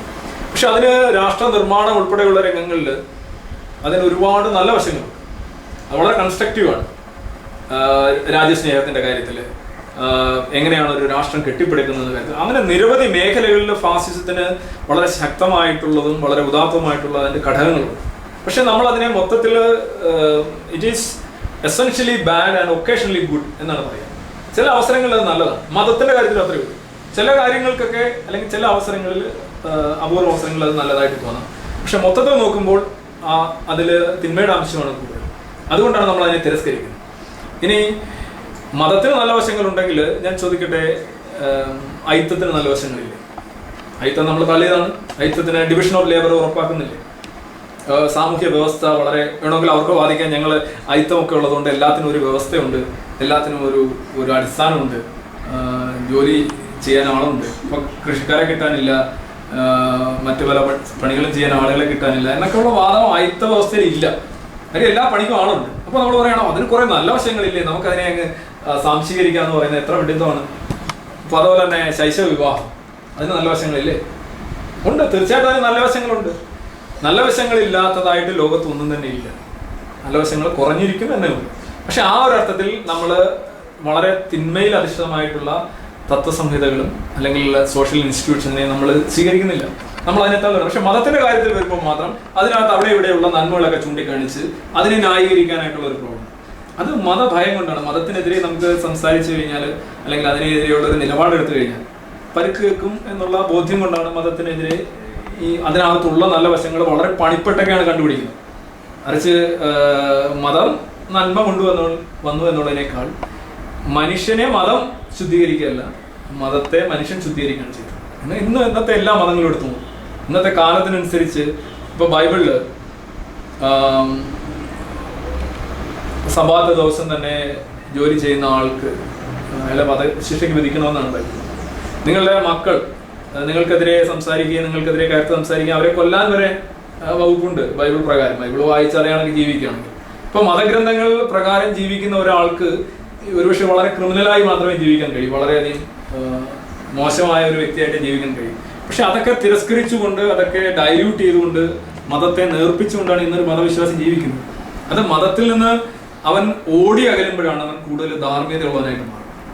മതത്തോട് കൂടുതൽ അടുക്കുമ്പോൾ അവൻ കൂടുതൽ കറുത്തു പോവുകയാണ് ചെയ്യും. മതം നന്മകളുടെ കൂമ്പാരം എന്നുള്ളതിനേക്കാൾ ഉപരി മതത്തില് നന്മകളും തിന്മകളും ഉണ്ടാവും. കാരണം അത് മനുഷ്യനുണ്ടാക്കിയതാണ്. പക്ഷേ തിന്മകൾ നിരാകരിക്കാനോ അല്ലെങ്കിൽ അത് റദ്ദു ചെയ്യാനോ മതം മനുഷ്യനെ അനുവദിക്കുന്നില്ല എന്നുള്ളത്. ആ തിന്മകളെ റദ്ദു ചെയ്യാനായിട്ട് ഇപ്പൊ ശാസ്ത്രം എന്ന് പറഞ്ഞു കഴിഞ്ഞാൽ ശാസ്ത്രത്തിൽ ആരും അപ്പോസ്തലന്മാരില്ല, പ്രവാചകന്മാരില്ല, വിശുദ്ധ പുസ്തകങ്ങളില്ല. ഡാർവിൻ എന്നോ ഐൻസ്റ്റീൻ എന്നോ എന്ന് പറഞ്ഞു കഴിഞ്ഞാൽ പ്രത്യേകിച്ച് ഒന്നുമില്ല. അവർക്ക് പ്രാമുഖ്യമുണ്ട് എന്നുള്ളത് കഴിഞ്ഞ് തെറ്റ് തന്നെയാണ്. മതത്തിൽ തെറ്റില്ല. മതത്തിൽ ഇനി വരുന്ന ശരികൾ പോലും പുസ്തകത്തിൽ എഴുതി വെച്ചിട്ടില്ലെങ്കിൽ അത് തെറ്റുകളാണ്. ശരികൾ കാണാൻ കുഴപ്പമില്ല, പുസ്തകം ഒരിക്കലും തെറ്റുന്നില്ല. അപ്പൊ അടിസ്ഥാനപരമായി മനുഷ്യന്റെ പുരോഗതി, അവന്റെ ചിന്താശേഷി ഇതിനിടുന്ന ഒരു മൂക്കുകയറാണ് മതം. അത് നന്മയുടെ കൂടെ അല്ല, മറിച്ച് തിന്മ കറക്റ്റ് ചെയ്യുന്നതിന് കൂടി അതൊരു വിഘാതമായിട്ട് തീരാറാണ്. ഇനി മതത്തിലെ നന്മകളെ കുറിച്ച് പറയുകയാണെങ്കിൽ ആദ്യമായിട്ട് മതവിശ്വാസികൾ എന്ന് പറയുന്ന പലരും അവിശ്വാസികളായി തീർന്നത് മതഗ്രന്ഥങ്ങൾ വായിച്ചിട്ട് അതിൻ്റെ വിശ്വാസങ്ങൾ യഥാർത്ഥത്തിൽ പഠിക്കുന്ന ഒരാൾക്ക് സ്വാഭാവികമായിട്ടും വളരെ നിശബ്ദനായി അതിൽ നിന്ന് ഇറങ്ങി നടക്കേണ്ടി വരുന്നു എന്നുള്ളതാണ് ലോകത്ത് ഇന്നേ വരെയുള്ള നാസ്തിക ചിന്തകരുടെ വലിയ ചിന്തകരുടെ അവരെല്ലാം തന്നെ വിശ്വാസികളായിരുന്നു. അവർ മതത്തെ അറിയാൻ ശ്രമിച്ചു, മതത്തിന്റെ നന്മ തിന്മകളെ അവർ ബാലൻസ് ചെയ്ത് നോക്കി. So simply they find it very difficult to be there. They just walked out. പക്ഷെ സാർ, ഇവിടെ നിലനിൽക്കുന്ന മറ്റൊരു ധാരണ, ഒരുപക്ഷെ ഇപ്പോൾ ഇതിന് വസ്തുനിഷ്ഠ യാഥാർത്ഥ്യമല്ല എങ്കിൽ പോലും, ഒരു വിശ്വാസത്തിന് യാഥാർത്ഥ്യവുമായി ബന്ധപ്പെട്ട ഒരു അടിത്തറ ഇല്ല എങ്കിൽ പോലും പലപ്പോഴും ജീവിതത്തിലെ ബുദ്ധിമുട്ടുകൾ ഉണ്ടാകുമ്പോൾ അല്ലെങ്കിൽ ജീവിതാനുഭവങ്ങൾ, ദുരന്തങ്ങൾ ഉണ്ടാകുമ്പോഴൊക്കെ വിശ്വാസം ഒരു ആശ്വാസമായി എത്തുന്നു എന്ന ധാരണ പൊതുവേ ഉണ്ട്, എല്ലാ മതങ്ങൾക്കും ഉണ്ട്. അങ്ങനെ നോക്കുമ്പോൾ മതവിശ്വാസം കൂടുതൽ സ്വീകാര്യമാകുന്നതിൻ്റെ കാരണം ഈ ആശ്വാസ ചിന്തയല്ലേ? അതെ, നല്ല വശ സിദ്ധാന്തം പോലെയാണ് ഈ ആശ്വാസ സിദ്ധാന്തം, കൺസലേഷൻ തിയറി എന്ന് പറയുന്നത്. ഇപ്പോൾ ചിലരിപ്പോ ആദ്യ രാത്രിക്ക് മുന്നേ ആത്മവിശ്വാസം ഇല്ലാതെ മദ്യപിച്ചിട്ട് കയറുന്ന ആളുണ്ട്, പിന്നെ അയാൾ നിരന്തരം മദ്യപിച്ചുകൊണ്ടിരിക്കും. ചിലർക്ക് രാവിലെ ഒരു ഗ്ലാസ് ചായ കുടിക്കാനായിട്ട് പോലും സാധിക്കില്ല, കാര്യം കൈ പറയ്ക്കും. അവർക്ക് രാവിലെ അല്പം മദ്യപിച്ചെങ്കിലും. ചിലർക്ക് പുക വലിച്ചു കഴിഞ്ഞാൽ ലോകത്ത് ഏറ്റവും വലിയ ഉന്മാദം കിട്ടുന്നു എന്ന് പറയുന്നത്. അപ്പൊ ഇവിടെയെല്ലാം നമ്മൾ കാണുന്നത് നമ്മളൊരു ശീലത്തിന് അടിമപ്പെടുകയും ആ ശീലം നമ്മൾക്ക് നന്മ അല്ലെങ്കിൽ ഗുണം കൊണ്ടുവരുമെന്നുള്ള ഒരു ചിന്ത നമ്മൾ ശരിക്കും നമ്മുടെ ബ്രെയിനിൽ ഡെപ്പോസിറ്റ് ചെയ്യുകയാണ് ചെയ്യുന്നത്. അപ്പൊ അതുകൊണ്ട് മദ്യപിക്കാതെ ഒരാൾക്ക് ചിലപ്പോൾ ചില ദിനകൃത്യങ്ങൾ പോലും നിർണ്ണയിക്കാൻ പറ്റില്ല. അവർക്ക് ചിലപ്പോൾ ഒരു ബീഡി സിഗരറ്റും ഒക്കെ ആയിട്ട് ടോയ്ലറ്റിൽ കയറുന്നത്, അവർക്ക് അതില്ലാതെ പറ്റില്ല. പക്ഷെ ലോകത്തുള്ള മഹാഭൂരിപക്ഷം ആൾക്കാർ അതില്ലാതാണ് ഇത്തരം കാര്യങ്ങൾ നിർവഹിക്കുന്നത്. അപ്പൊ നമ്മൾ അങ്ങനെ ഈ ആശ്വാസം ഇതാണ് എനിക്ക് കൊണ്ടുവരുന്നത് എന്ന് ആദ്യം തന്നെ നമ്മളൊരു പ്രോഗ്രാം, നമ്മുടെ ബോധ മനസ്സിനെ കീഴ്പ്പെടുന്ന ഒരു പ്രോഗ്രാം ഡെപ്പോസിറ്റ് ചെയ്യാം നമ്മുടെ ഹാർഡ് ഡിസ്കിൽ. അതാണ് മതം ചെയ്യുന്നത്. നമുക്ക് ചിന്തിക്കാനോ നമുക്ക് തിരഞ്ഞെടുക്കാനോ ഉള്ള അവസരം ഇല്ലാതെ ആദ്യം തന്നെ നമ്മളെ ഒരു വികലാംഗൻ ആക്കുകയാണ്, ചിന്താപരമായി വികലാംഗത്വം ഉണ്ടാക്കുകയാണ്, ഇന്റലക്ച്വലി ഹാൻഡിക്യാപ്പ് ആക്കുകയാണ്. അപ്പോൾ സ്വാഭാവികമായിട്ടും നമ്മൾ ആശ്വാസം ഇതാണെന്ന് നമ്മൾ ചിന്തിക്കുന്നു, നമ്മളതനുസരിച്ച് മുന്നോട്ട് പോകുന്നു. അപ്പോൾ സ്വാഭാവികമായിട്ടും every time you are in problem, ഒരു മദ്യം നിങ്ങൾക്ക് നൽകുന്ന ആശ്വാസം പോലെ, മയക്കുമരുന്ന് നിങ്ങൾക്ക് നൽകുന്ന ആശ്വാസം പോലെ മതവും പലർക്കും ആശ്വാസം കൊടുക്കുന്നുണ്ട്. ഈ ആശ്വാസം എന്ന് പറയുന്നത് നമ്മൾ എടുക്കുന്ന ഒരു തീരുമാനമാണ്. അപ്പൊ എനിക്ക് മതവിശ്വാസം ഇല്ലാതെ തന്നെ ആശ്വാസം പല കാര്യങ്ങളും കിട്ടും. മദ്യമില്ലാതെ കിട്ടുന്നുണ്ട്, മയക്കുമരുന്ന് പുകവലിയൊന്നും എനിക്ക് ആശ്വാസത്തിന് ആവശ്യമായിട്ട് കിട്ടുന്നുണ്ട്. കാരണം എനിക്കത് ചെയ്യാൻ കഴിയുമെങ്കിൽ മനുഷ്യനത് ഇതില്ലാതെ തന്നെ ചെയ്യാൻ സാധിക്കുന്നുള്ളൂ. അപ്പോൾ മാക്സ് തന്നെ പറഞ്ഞിട്ടുള്ളത് പോകണം, അത് നമ്മളെ ഇറ്റ്സ് ഡള്ളിങ് യുവർ എബിലിറ്റീസ്, നമ്മളെ ശേഷികളെ അത് ശരിക്കും ദുർബലപ്പെടുത്തുകയാണ് ചെയ്യുന്നത്. ഒരു മനുഷ്യനാകുന്നതിലുള്ള നമുക്കുള്ള ഒരു അവകാശം, അധികാരം തടയുകയാണ് മതം ചെയ്യുന്നത്.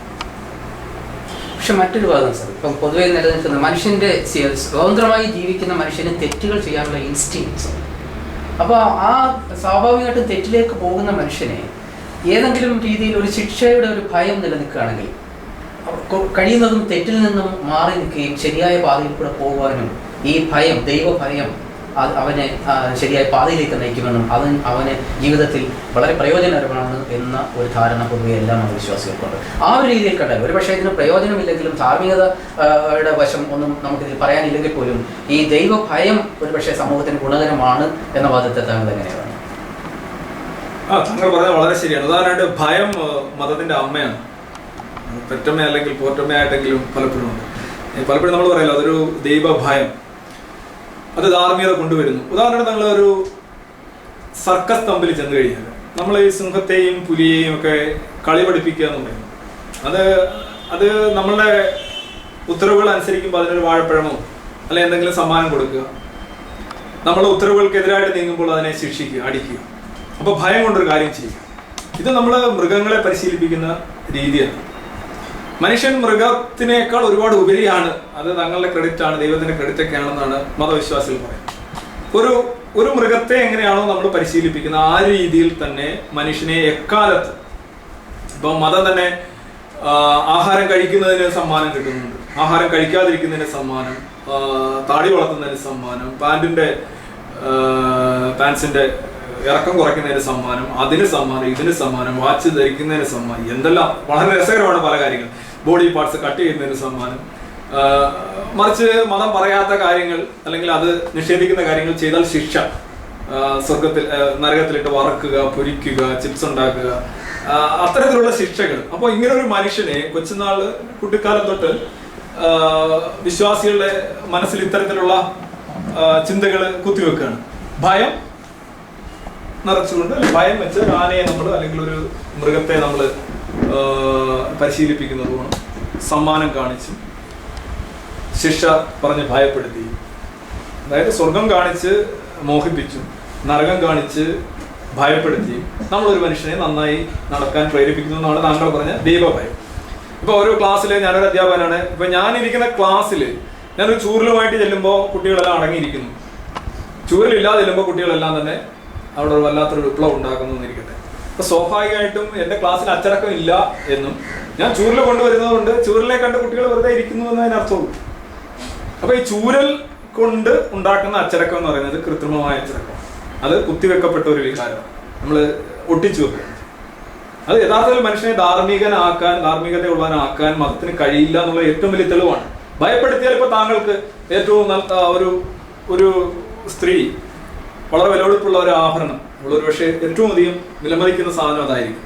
പക്ഷേ കഴുത്തിന്റെ നേരെ ഒരു കത്തി ചൂണ്ടിക്കൊണ്ട് ഒരു കള്ളൻ അല്ലെങ്കിൽ ഒരു തസ്കരൻ അവളുടെ മുന്നിൽ പ്രത്യക്ഷപ്പെടുകയും ഈ സാധനം ചോദിക്കുകയും ചെയ്യുകയാണെങ്കിൽ എത്ര പ്രിയപ്പെട്ടതാണെങ്കിലും അവൾ കൊടുത്തു പോകും. കൊടുക്കാൻ ആഗ്രഹം ഉണ്ടായിട്ടല്ല, നാളെ വേറെ സന്ദർഭം വന്നു കഴിഞ്ഞാൽ കൊടുക്കണമെന്നില്ല, അവിടെ കൊടുക്കുകയല്ല ചെയ്യുന്നത്. മറിച്ച് ഭയത്തിന് അടിപ്പെട്ട് നമുക്ക് ഇഷ്ടമില്ലാത്ത ഒരു കാര്യം നമ്മൾ ഒരു അടിമയെ പോലെ ചെയ്യുകയാണ്.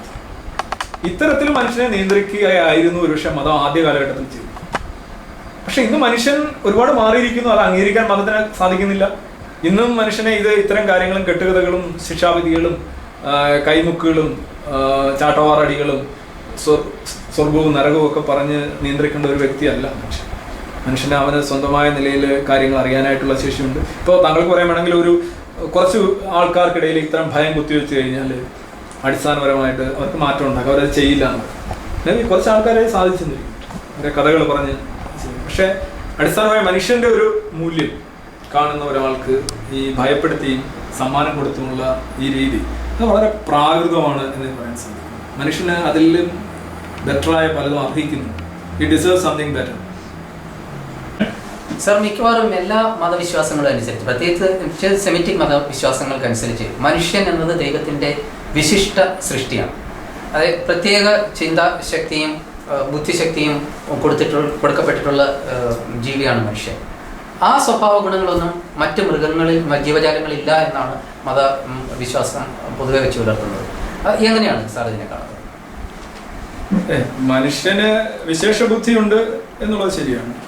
പക്ഷെ മനുഷ്യന്റെ വിശേഷ ബുദ്ധി എന്ന് പറയുന്നത് ആക്ച്വലി ഇറ്റ്സ് എ കണ്ടിന്യൂറ്റി.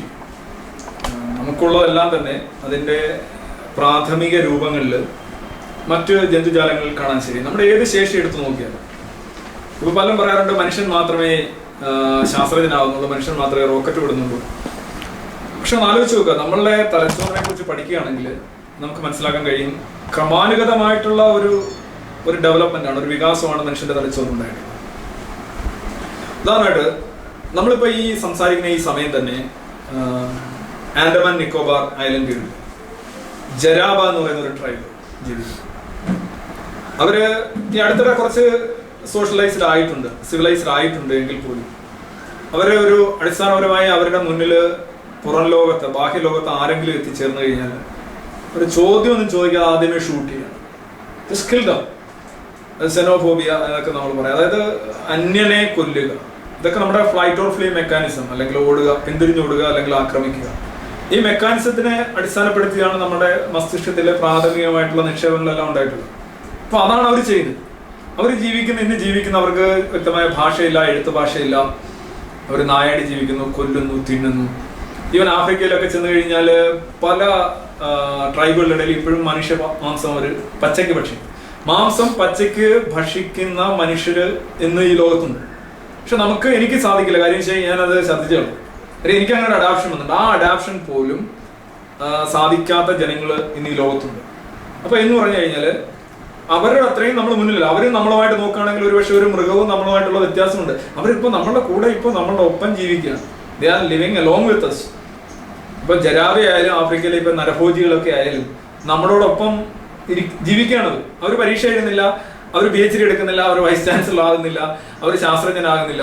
അപ്പൊ അവിടെ എന്താണ്, അവർക്കും ഇതേ കണക്ക് 1450cc ബ്രെയിൻ ഉണ്ട്. നമ്മളെ കണക്ക് 2 കാലിൽ നടക്കാൻ സാധിക്കുന്നുണ്ട്. നമ്മുടെ ശേഷിയെല്ലാം ഉണ്ട്. നമ്മുടെ നേത്രങ്ങൾ തന്നെയാണ് അവരുടെ നേത്രങ്ങൾ. അപ്പൊ എന്താണ് സാധിക്കുന്നത്? നമ്മുടെ സംസ്കാരം എന്ന് പറയുന്നത്, നമ്മുടെ വിശേഷ ബുദ്ധി എന്ന് പറയുന്ന സാധനം. ഇപ്പൊ നിങ്ങളുടെ ഒരു പേസ്റ്റ് വന്നു കഴിഞ്ഞാൽ നിങ്ങൾ ആ പേസ്റ്റ് എടുത്ത് കഴിഞ്ഞ് പല്ല് തീർക്കുകയായിരിക്കും ചെയ്യുന്നത്. പക്ഷെ ഒരു കാട്ടിയാധികാരിലേക്ക് കൂടെ അവരെടുത്ത് മുഖത്ത് തീർക്കുക, വാരി തിന്നു വെച്ചു. ഇതൊക്കെ തമ്മിലുള്ള വ്യത്യാസമുണ്ട്. ഈ വ്യത്യാസമൊക്കെ എന്ന് പറഞ്ഞു കഴിഞ്ഞാൽ പെട്ടെന്ന് പൊട്ടി വീഴുകയോ അല്ലെങ്കിൽ ഔട്ടർ സ്പേസിൽ നിന്ന് ആരെങ്കിലും കെട്ടിയിറക്കുകയോ ചെയ്താൽ ഇത് നമ്മൾ നാഗരിക ഇന്ററാക്ഷൻ ഉള്ള സമൂഹങ്ങളിൽ സമൂഹമായിട്ട് ജീവിക്കുന്ന ഏതൊരു ജീവിയും നോക്കും. നമുക്കിപ്പോ സ്നേഹം, കരുണ, അല്ലെങ്കിൽ കടം കൊടുക്കൽ, കടം വാങ്ങൽ, ഇതൊക്കെ തന്നെ അതിന്റെ പ്രാഥമിക രൂപങ്ങൾ. ഇത്രമാത്രം വികസിച്ചു എന്ന് ഞാൻ പറയുന്നില്ല. പ്രാഥമിക രൂപങ്ങളിൽ പല ജീവികളിലും കാണാൻ കഴിയും. ഉദാഹരണമായിട്ട് നമ്മള് ബാംബേർ ബാറ്റ്സ് എന്ന് പറയുന്നത്, അമേരിക്കയിൽ ഒരു തരം ബാറ്റ്സ്. അത് ശരിക്കും കന്നുകാലികളുടെ മേളിലൊക്കെ വന്നിരുന്ന രക്തം കുടിച്ചാണ് അത് ജീവിക്കുന്നത്. ഈ രക്തം കുടിച്ച് ജീവിക്കുന്ന ഈ ജീവി തൻ്റെ മിത്രങ്ങൾ, അല്ലെങ്കിൽ തൻ്റെ കുടുംബത്തിൽപ്പെട്ടവർ, അല്ലെങ്കിൽ തൻ്റെ കൂടെയുള്ള സുഹൃത്തുക്കൾ, അവർക്കൊക്കെ രക്തം കടം കൊടുക്കും. കടം കൊടുത്ത രക്തം കൃത്യമായിട്ട് ആർക്കൊക്കെ കൊടുത്തെന്ന് എന്നുള്ള ഈ ബാറ്റ്സിന് കണക്കുണ്ട്. വാങ്ങിച്ചാക്കാൻ കണക്കുണ്ട്. ഇവർ അടുത്ത പ്രാവശ്യം ഈ ബാറ്റിന് പോയി ഇര തേടാൻ കഴിഞ്ഞില്ല എങ്കിൽ ആരൊക്കെയാണോ കൊടുത്തത് അവർ തിരിച്ചു കൊടുക്കും. ഇത് കൊടുക്കുന്ന പറഞ്ഞാൽ രക്തം ശേഖരിച്ചുകൊണ്ട് വന്നിട്ട് അതിന്റെ തൊണ്ടക്കുഴിയിൽ അത് ശേഖരിച്ചുകൊണ്ട് വന്നിട്ട് തുപ്പിക്കൊടുക്കണം, വായിലേക്ക് തുപ്പിക്കൊടുക്കുകയാണ് ചെയ്യുന്നത്. ഇതിന്റെയൊക്കെ എഞ്ചിനീയറിംഗ് ഒക്കെ പറയാൻ തുടങ്ങിക്കഴിഞ്ഞാൽ ഇതിനേക്കാൾ വിശിഷ്ടമായ എഞ്ചിനീയറിംഗ് നമ്മൾ കണ്ടെത്താൻ ബുദ്ധിപ്പെടും. കാര്യം ഇത്ര ചെറിയ മസ്തിഷ്ക ശേഷിയുള്ള ഒരു ജീവി രക്തം ശേഖരിക്കുകയും തന്റെ സുഹൃത്തുക്കളെ തിരിച്ചറിയുകയും അവർക്ക് കടം കൊടുക്കുകയും ഒക്കെ പറയുമ്പോൾ, ഈ നമ്മളിപ്പോ നരഭോജികളായിട്ട് നമ്മളോടൊപ്പം ജീവിക്കുന്ന മനുഷ്യരെയും ജരാവകളെയൊക്കെ നോക്കുകയാണെങ്കിൽ ഇത്തരത്തിലുള്ള ഈ സാമൂഹിക ശീലങ്ങൾ സമൂഹമായിട്ട് ജീവിക്കുന്ന, ഇപ്പോൾ ഒരു കാക്കയെ നമ്മൾ ആക്രമിക്കുക, കാക്ക സ്വഭാവമായിട്ട് നമുക്ക് കാണാൻ കഴിയാം. എല്ലാ കാക്കകളും നമ്മളെ ആക്രമിക്കാനായിട്ട് വരും. ഇപ്പൊ അല്ലെങ്കിൽ ഒരു പ്രസവിച്ചെടുക്കുന്ന ഒരു നായയുടെ ഒരു കുട്ടിയെ എടുക്കാനായിട്ട് നമ്മൾ ചെന്നു, അല്ലെങ്കിൽ ഒരു ഇണ ചേരാൻ ശ്രമിക്കുന്ന പാമ്പിന്റെ അടുത്ത് പോലും നമുക്ക് ചെല്ലാൻ പറ്റും. ഇതൊക്കെ എന്ന് പറഞ്ഞു കഴിഞ്ഞാൽ മനുഷ്യനിൽ സഹജമായി നമ്മൾ കാണുന്ന പല വിചാരങ്ങളുടെയും, ഇപ്പൊ തന്നെ നായ പ്രസവിച്ചു കിടക്കുമ്പോൾ അതിന്റെ കുട്ടിയോട് കാണിക്കുന്ന ഒരു തീഷ്ണമായിട്ടുള്ള ഒരു അടുപ്പം അല്ലെങ്കിൽ ഒരു സ്നേഹം എന്ന് പറയുന്നത് ഇത് തന്നെയാണ് മനുഷ്യനത് കണ്ടിന്യൂ ചെയ്യും. ഇത് മൃഗങ്ങൾക്ക് ഇല്ലാത്ത ഒന്നല്ല മനുഷ്യനുള്ളത്. മൃഗങ്ങളിൽ ഉള്ള ഒരു വികാരത്തിന്റെ വികസിത രൂപം. It's actually A purified or more refined version of animal emotions. അപ്പോൾ നമ്മളൊരു അടിസ്ഥാനപരമായി നമ്മളൊരു ആനിമലാണ്, നമ്മളൊരു മൃഗമാണ്. ഈ മൃഗം എന്ന് പറഞ്ഞാൽ പരിഷ്കരണങ്ങൾക്കും വികാസങ്ങൾക്കും നാഗരികതയ്ക്കും വിധേയമായ മൃഗമാണ്. അപ്പൊ നമുക്ക് വിശിഷ്ടം എന്ന് പറയാനുള്ളത് നമ്മളുടെ ഇവല്യൂഷനാണ്. നമ്മൾ പിന്നിട്ട വഴികൾ, നമ്മൾ ഓടിത്തീർത്ത ദൂരം, അത്രയും ദൂരം മറ്റു ജീവികൾ എത്തിയില്ല എന്നാണ് നമ്മൾ പരിണാമശാസ്ത്രം തന്നെ നോക്കുകയാണെങ്കിൽ വളരെ വ്യക്തമാണ്. അതനുസരിച്ചാണ് നമ്മളുടെ തലച്ചോറിൽ തന്നെ പുതിയ വികാസങ്ങൾ ഉണ്ടാകുക. തലച്ചോറിലെ അറകൾ, നിലവിലുള്ള അറകൾ തുറക്കുകയാണ് ചെയ്യുന്നത്. ഇപ്പൊ തന്നെ കളർ വിഷന്റെ ഒക്കെ കാര്യത്തിൽ നമ്മൾ രാത്രി ജീവിതത്തിൽ നിന്ന് പകൽ ജീവിതത്തിലേക്ക് വരുമ്പോൾ നമ്മുടെ കളർ വിഷൻ മാറുന്നുണ്ട്. പല കാര്യങ്ങളും നമ്മൾ രണ്ടു കാലിൽ നിൽക്കുമ്പോൾ തന്നെ നമുക്കുണ്ടാകുന്ന മാറ്റങ്ങൾ. പിന്നെ മറ്റൊന്ന് പറയുന്നത് ഭാഷയാണ്. ഈ ഭാഷ തന്നെ ആലോചിച്ച് നോക്കുക. നമുക്ക് മറ്റൊരു ഭാഷ, നമുക്ക് മാതൃഭാഷ ഒഴികെ ഒരു ഭാഷ പെട്ടെന്ന് വഴങ്ങുന്നില്ല. അതിന്റെ അർത്ഥം എന്ന് വെച്ചാൽ ആദ്യത്തെ നമ്മുടെ ഹാർഡ് ഡിസ്കിൽ മാതൃഭാഷ രേഖപ്പെടുത്തുന്നു, പിന്നെ വരുന്നതെല്ലാം അതിന്റെ മുകളിൽ വരുന്നുണ്ട്. അത്രയധികം നമുക്കൊരു ഗ്രിപ്പ് കിട്ടുന്നില്ല. ചില കുട്ടികൾക്കാണെങ്കിൽ നമ്മൾ ഫെറൽ ചിൽഡ്രൻ എന്ന് പറയാറുണ്ട്. ഞാൻ പലപ്പോഴും അതിന്റെ ഒരു വീഡിയോ ക്ലിപ്പിംഗ് അതിന്റെ പരിപാടികളിലൊക്കെ അവതരിപ്പിച്ചിട്ടുണ്ട്. ഇപ്പോൾ ഐസൊലേറ്റഡ് ആവുന്ന കുട്ടികൾ, അതായത് മാതാപിതാക്കൾ ഉപേക്ഷിക്കുന്ന കുട്ടികൾ, ചിലപ്പോൾ അവർ വളരുന്നത് ഒരു സെല്ലാറിലായിരിക്കും, ഒരു മുറികളിലായിരിക്കും, ഒരു ചെറിയൊരു ദ്വാരത്തിലൂടെ ആയിരിക്കും അവർക്ക് ആഹാരം കൊടുക്കുക. ചിലപ്പോൾ അവർ കാട്ടിൽ വസിക്കുന്ന നായയുടെ കൂടെ വളരുന്ന കുട്ടികളുണ്ട്. ചെന്നായ വളർത്തിയ കുട്ടി എന്ന് പറയുന്ന ഒരു കഥ തന്നെ ഉണ്ട്, ഒരു മൗഗ്ലിയുടെ കഥയുണ്ട്. പല പല ജീവികൾ, കരടി വളർത്തുന്ന കുട്ടികൾ വളരെ അപൂർവമാണ് അവർ. പക്ഷേ അവർ വേണ്ടി 250 പരം ഫെറൽ ചിൽഡ്രന്റെ അല്ലെങ്കിൽ ഇത്തരത്തിലുള്ള വന്യ കുട്ടികളുടെ ഡേറ്റ നമുക്ക് ലഭ്യമാണ്. ഇവരിലെല്ലാം കാണുന്ന ഒരു സവിശേഷത എന്ന് പറഞ്ഞു കഴിഞ്ഞാൽ, ഇപ്പോൾ 21ാമത്തെ വയസ്സിലൊക്കെ കണ്ടെത്തിയ ചില കുട്ടികൾക്ക് ഒരു ഗ്ലാസ് പോലും നേരെ പിടിക്കാൻ സാധിക്കുന്നില്ല. ചെന്നായ വളർത്തിയ കുട്ടി ചെന്നായുള്ള കണക്ക് 4 കാലിൽ നടക്കുകയും അതിന്റെ കണക്ക് കുറയ്ക്കുകയാണ് ചെയ്യുന്നത്. നായ വളർത്തിയ കുട്ടി നായയുടെ കണക്ക് കുറയ്ക്കുകയും 4 കാലിൽ ഓടി നടക്കുകയും വെള്ളം കുടിക്കുകയും അത് 2 കാലിൽ നിൽക്കാൻ പോലും സാധിക്കുന്നില്ല. നമ്മളുടെ കണക്കുള്ള കുട്ടി, അതിന് സ്ട്രക്ചറിന് യാതൊരു വ്യത്യാസമില്ല, നമ്മളുടെ ബ്രെയിൻ തന്നെയാണ്. അതിന് ഒരു വാക്ക് പോലും ഉച്ചരിക്കാൻ കഴിയുന്നില്ല. നമ്മൾ അതിനെക്കുറിച്ച് ക്രിട്ടിക്കൽ ഏജ് തിയറി എന്ന് പറയുന്ന ഒരു തിയറി തന്നെയുണ്ട്. അതായത് ഭാഷയുടെ കാര്യത്തിൽ ഇപ്പം 4 മുതൽ 11 വയസ്സ് വരെ ആയിട്ടാണ് ഭൂരിഭാഗം ആൾക്കാരും പറയുക. ഈ ഒരു സമയത്ത് നമ്മൾ ഭാഷ പഠിക്കാനുള്ള പരിശീലനം കൊടുത്തെങ്കിൽ മാത്രമേ കുട്ടിക്ക് ആ ശേഷി വിനിയോഗിക്കാൻ സാധിക്കൂ. അതുകൊണ്ട് തന്നെയാണ് നമ്മളുടെ 2 കാലിൽ നടക്കാനുള്ള ശേഷി. ഇപ്പോൾ ഓക്സോന എന്ന് പറയുന്ന ഒരു യുക്രൈനിലുള്ള ഒരു കുട്ടി, ഒരു 22-കാരി പെൺകുട്ടി നായകളുടെ കൂട്ടത്തിൽ നിന്ന് വന്നിട്ട് അവർക്ക് 2 കാലിൽ നിൽക്കാൻ കഴിയുന്നില്ല. പ്രശ്നം എന്ന് പറഞ്ഞു കഴിഞ്ഞാൽ അവർക്ക് ആ ശേഷി വികസിപ്പിക്കാൻ സാധിച്ചു. അവര് പെട്ടെന്ന് എഴുന്നേറ്റ് നിർത്തിച്ചാലും, ഈ ചിമ്പാൻസിയൊക്കെ ചെയ്യുന്നതാണ്, പെട്ടെന്ന് ഒന്ന് എഴുന്നേറ്റ് നിന്നാലും പെട്ടെന്ന് വീണ്ടും ചെന്ന് 4 കാലിൽ നിൽക്കുക. അപ്പോൾ ഇതിന്റെ അർത്ഥം എന്താണ്? മനുഷ്യൻ അവന്റെ സംസ്കാരം അല്ലെങ്കിൽ അവന്റെ നാഗരികതയുമായി ബന്ധപ്പെട്ടാണ് അവന്റെ ബുദ്ധി വികസിക്കുന്നത്. നാഗരികത ഇല്ലയോ നമ്മൾ ഈ പറയുന്ന വിശിഷ്ട ബുദ്ധിയും കാര്യങ്ങളും ഒന്നുമില്ല.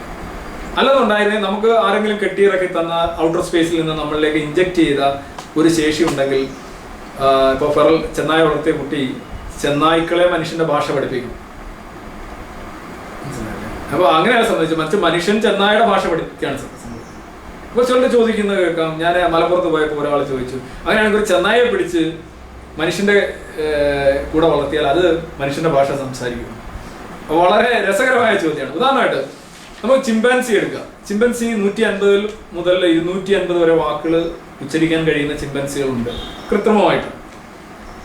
അത് അവരുടെ ലേണിംഗ് ലിമിറ്റാണ്. മനുഷ്യന് സാധ്യതകൾ അല്ലെങ്കിൽ അവന്റെ ബ്രെയിനിലുള്ള സാധ്യതകൾ പ്രയോജനപ്പെടുത്തിയാണ് നമ്മൾ മനുഷ്യനെ പഠിപ്പിക്കുന്നത്. സ്വാഭാവികമായും ഒരു സ്പീഷീസ് എന്ന നിലയിൽ ഒരു ചെന്നായിക്ക് ഭാഷ പഠിക്കാനുള്ള ശേഷി വളരെ പരിമിതമാണ്. അത് മനുഷ്യന്റെ കൂടെ വളർത്തിയാലും അതിനെ പഠിപ്പിക്കാൻ സാധിക്കും. അതൊരു സ്പീഷീസാണ്. ആ ഒരു ഘട്ടം വരെ അതിന് വികാസം സംഭവിച്ചത്. അതിന്റെ ജീൻ പൂൾ എന്ന് പറയുന്നത്. അതിനപ്പുറമുള്ള ഒരു ഇത് മനുഷ്യൻ അങ്ങനെയല്ല. മനുഷ്യന് ആ ഘട്ടം കഴിഞ്ഞിരിക്കും. ഇപ്പൊ ചെന്നായ വളർത്തിയ കുട്ടിക്കും ആ ഒരു ഘട്ടം കഴിഞ്ഞ അവസ്ഥയാണുള്ളത്. പക്ഷെ എക്സ്പോഷർ ഇല്ലാത്തതുകൊണ്ട്, പരിശീലനം ഇല്ലാത്തതുകൊണ്ട്, സമൂഹ ജീവിതം ഇല്ലാത്തതുകൊണ്ട് ഈ ശേഷികളൊന്നും തന്നെ അതിന് പ്രയോജനപ്പെടുത്താൻ കഴിയില്ല. ഇനി ഇതിലും രസം എന്ന് പറഞ്ഞു കഴിഞ്ഞാൽ, ഈ ഒരു 4നും 11നും ഇടയ്ക്ക് മാതാപിതാക്കളിൽ നിന്ന് ഒറ്റപ്പെട്ടു പോയ കുട്ടികൾ അവർ തിരിച്ചു വന്നു കഴിഞ്ഞാൽ അവരെ കൊണ്ട് നമുക്കൊരു വാക്ക് പോലും ശരിക്കും സംസാരിക്കാൻ കഴിയുന്നില്ല എന്നുള്ളതാണ്. ചിലയിടത്തൊക്കെ ചെറിയ ചെറിയ വിജയങ്ങളൊക്കെ ഉണ്ടാകുന്നുണ്ട്. ചില 2 കാലിലൊക്കെ നടത്തി. പക്ഷെ ഇറ്റ്സ് നോട്ട് ആക്ച്വലി സക്സസ്ഫുൾ. മാത്രമല്ല അവർ വസ്ത്രം പോലും ധരിക്കില്ല. അവർ വസ്ത്രമെല്ലാം ഊരി എറിഞ്ഞ് കളയുകയാണ്. ചുറ്റുമുള്ളവരെല്ലാം വസ്ത്രം ധരിക്കുമ്പോഴും അവർ 1 മിനിറ്റ് കിട്ടിക്കഴിഞ്ഞാൽ ഉടനെ അത് ഊരി എറിയുന്നു. ഒരു ഗ്ലാസ് കിട്ടിക്കഴിഞ്ഞാൽ ഉടനെ അവർക്ക് ഗ്ലാസ് പിടിക്കാൻ, ചായ കുടിക്കാൻ കഴിയാത്തൊരു ബർമയിൽ തന്നെ ഒരു കുട്ടിയെ കിട്ടി, 22 വയസ്സുണ്ടായിരുന്നു. വിറക് വെട്ടാനായിട്ട് പോയപ്പോൾ നഷ്ടപ്പെട്ടു പോയ കുട്ടിയാണ്. അതിനെ തിരിച്ചു കൊണ്ടുവന്നിട്ട് വീട്ടിലിട്ട് നല്ല രീതിയിൽ പരിശീലനം കൊടുത്തിട്ടും കിട്ടിയ ആദ്യ അവസരത്തിൽ തന്നെ ഇറങ്ങി ഓടുകയാണ് ചെയ്യും.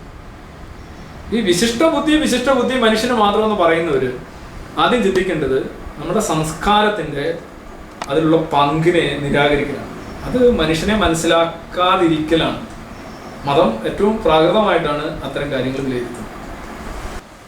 സർ, നാസ്തികനായ ദൈവം എന്ന പുസ്തക പ്രസിദ്ധീകരണത്തിന് ശേഷം അതേ പേരിൽ തന്നെ താങ്കൾ ഒരു ബ്ലോഗ് തുടങ്ങി, നാസ്തികനായ ദൈവം .blogspot.com എന്ന പേര്. ഏതാണ്ട് 42ഓളം പോസ്റ്റുകൾ അതിൽ വന്നു കഴിയും. ലോകത്ത് ഒട്ടുമിക്ക രാജ്യങ്ങളിൽ നിന്നുമായി എല്ലാ മലയാളികളുള്ളിടത്തു നിന്നെല്ലാം ധാരാളം കമന്റുകൾ, ചില പോസ്റ്റുകൾക്കൊക്കെ 2000-ൽ പരം കമന്റുകളാണ് കിട്ടിയത്. എന്താണ് താങ്കൾക്ക് ആ ബ്ലോഗിനെ കുറിച്ച് കൂടുതൽ പറയാനുള്ളത്? ഒന്ന്, ബ്ലോഗിങ് വളരെ രസകരമായ ഒരു അനുഭവമായിരുന്നു. ഞാൻ ബ്ലോഗിങ്ങിന് അടിപ്പെട്ടു പോയി എന്ന് വേണമെങ്കിൽ പറയാം. ഒരു കാര്യം നമുക്ക് മനസ്സിലാക്കാനുള്ളത്, നാസ്തികത എന്ന് പറയുന്നത് നമ്മുടെ സമൂഹത്തിൽ പൊതുവായി പരസ്യമായി പ്രകടിപ്പിക്കുന്നവരുടെ എണ്ണം വളരെ കുറവാണെങ്കിലും കേരളത്തിന്റെ ഒരു ചരിത്രം എടുത്തു നോക്കിയാൽ തന്നെയും, അല്ലെങ്കിൽ കേരളത്തിൽ ഇപ്പോൾ നിലവിലുള്ള ഒരു അവസ്ഥ എടുത്തു നോക്കിയാൽ തന്നെയും നാസ്തികതയ്ക്ക് നല്ല സ്വാധീനമുണ്ട്. അതെനിക്ക് മനസ്സിലായത് പ്രധാനമായും ഈ ബ്ലോഗിൽ വരുന്നതെന്ന് പറഞ്ഞു കഴിഞ്ഞാൽ മലയാളം ബ്ലോഗാണ്. അതുകൊണ്ട് തന്നെ എല്ലാ ഭൂഖണ്ഡങ്ങളിൽ നിന്നുള്ള, ഇപ്പോൾ തന്നെ ഈ നാസ്തികനായ ദൈവം .blogspot.com എന്ന് പറയുന്ന താങ്കൾ സൂചിപ്പിച്ച ബ്ലോഗിൽ തന്നെ ലോകത്തിന്റെ വിവിധ രാജ്യങ്ങൾ, ആഫ്രിക്കയും ലാറ്റിൻ അമേരിക്കയും യൂറോപ്പും അമേരിക്കയും, ഇവിടെ എല്ലാം മലയാളികളുണ്ടോ അവിടെ എല്ലാം നിന്ന് കമന്റുകൾ വന്നിട്ടുണ്ട്, റെസ്പോൺസ് വന്നിട്ടുണ്ട്. അത് സൂചിപ്പിക്കുന്നത് ഇത്തരം സ്വതന്ത്ര മാധ്യമങ്ങളിലൂടെ സ്വന്തം ചിന്താ സ്വാതന്ത്ര്യം പ്രയോജനപ്പെടുത്താനും വിനിയോഗിക്കാനും തയ്യാറായി ലക്ഷക്കണക്കിന് ആൾക്കാരുണ്ട് എന്നുള്ളതാണ്. ഞാൻ 6 മാസമാണ് ഈ ബ്ലോഗ് പ്രധാനമായിട്ടും വളരെ ആക്റ്റീവായിട്ട് നടത്തിയത്. താങ്കൾ സൂചിപ്പിച്ചോണം, ചില പോസ്റ്റുകൾക്കൊക്കെ ഏതാണ്ട് 2800-ൽ പരം കമന്റുകൾ വന്നിട്ടുണ്ട്. അപ്പോൾ ആളുകളുടെ മനസ്സിൽ ഇങ്ങനെ ഒരു ചിന്തയുണ്ട്, അവർക്ക് താല്പര്യമുണ്ട്, ചർച്ച ചെയ്യാൻ അവസരമുണ്ട്. പക്ഷെ സമൂഹത്തിലില്ല. സമൂഹത്തിൽ നമ്മൾ കാണുന്ന അത്ര സമൂഹത്തിൽ പലപ്പോഴും നാസ്തികത ഇൻവിസിബിൾ ആണ്, അദൃശ്യമാണെന്ന് വേണമെങ്കിൽ പറയാം. അന്തരീക്ഷ വായു പോലെയാണ്, എല്ലായിടത്തും ഉണ്ട്. പക്ഷെ നമുക്ക് പെട്ടെന്ന് ആരാണ് നാസ്തികൻ നോക്കിക്കഴിഞ്ഞാൽ ഞാനാണ് എന്ന് പറയാൻ ആൾക്കാർ മടിക്കുന്ന അവസ്ഥയാണ്. പ്രധാനമായും സമ്പത്തും സാധ്യതകളും അത് നശിപ്പിക്കേണ്ട എന്ന് കരുതി ചിന്തിക്കുന്ന ആൾക്കാർ അങ്ങനെ ഒരു പരസ്യമായ നിലപാട് എടുക്കാറില്ല. പക്ഷെ ബ്ലോഗിലാകുമ്പോൾ ആ പ്രശ്നമില്ല. അപ്പോൾ ബ്ലോഗ് മൊത്തത്തിൽ ഒരു തിരിച്ചറിവും ഒരു വലിയൊരു ആഘോഷമായിട്ടാണ് എനിക്ക് തോന്നിയത്. കാര്യം നമ്മുടെ സമൂഹത്തിലുള്ള ഒരു പരിച്ഛേദം, അതായത് നാസ്തികനും ആസ്തികനും, അല്ലെ വിശ്വാസിയും അവിശ്വാസിയും എന്ന നിലയിലുള്ള ഒരു വിഭജനം അല്ല ശരിക്കും സൈബർ ലോകത്തുള്ളത്. സൈബർ ലോകത്ത് ഭൂരിപക്ഷം ഒരു പക്ഷേ റാഷണലായിട്ട് ചിന്തിക്കുന്ന ശാസ്ത്രബോധമുള്ളവർക്കാണ്. അത് എന്നെ സംബന്ധിച്ചിടത്തോളം ബ്ലോഗിങ്ങിൽ നിന്ന് കിട്ടിയ ഏറ്റവും വലിയൊരു തിരിച്ചറിവാണ്. ഞാൻ വളരെയധികം ആസ്വദിച്ച് ചെയ്യുന്ന ഒരു കാര്യമാണ് ബ്ലോഗിങ്. സമയക്കുറവ് മാത്രമാണ് അതിനൊരു പരിമിതിയായിട്ട് തുടരുന്നത്. ഒരുപക്ഷെ നാളത്തെ മാധ്യമമായി ഈ സൈബർ ലോകത്ത് ബ്ലോഗിങ് മാറും എന്നാണ് ഞാൻ പ്രതീക്ഷിക്കുന്നത്. സാർ, സമൂഹത്തിൽ ഭൂരിപക്ഷം ആളുകൾ, നമ്മൾ തന്നെ ഡോക്ടർമാരിൽ ഒട്ടേറെ പ്രൊഫസർമാർ, ഡോക്ടർമാർ, ശാസ്ത്രജ്ഞർ, അങ്ങനെ സമൂഹത്തിൻ്റെ ഒരു പരിച്ഛേദം എടുത്താൽ ഒട്ടുമിക്ക ആളുകളും മതവിശ്വാസികൾ തന്നെയാണ്. അങ്ങനെയുള്ള ഒരു സാഹചര്യത്തിൽ, ഭൂരിപക്ഷ മതവിശ്വാസം നിലനിൽക്കുന്ന ഒരു സാഹചര്യത്തിൽ മതവിശ്വാസം ആവശ്യമില്ല എന്ന വാദം എത്രത്തോളം നിലനിൽക്കുന്നതാണ്? സ്വാഭാവികമായിട്ട് ഭൂരിപക്ഷം അല്ല ഒരു അഭിപ്രായത്തിന്റെ സാധ്യതയെ നിർണ്ണയിക്കുക എന്ന് അവർക്കും അറിയാവുന്ന കാര്യമാണ്. പണ്ട് ഭൂമി പരന്നിരുന്നു എന്ന് 99% ആൾക്കാർ പറഞ്ഞപ്പോഴും ഭൂമി ഒരു ഗോളമായിരുന്നു. അത് വിടുക. നമ്മളിവിടെ കാണേണ്ടത് സമൂഹത്തിന്റെ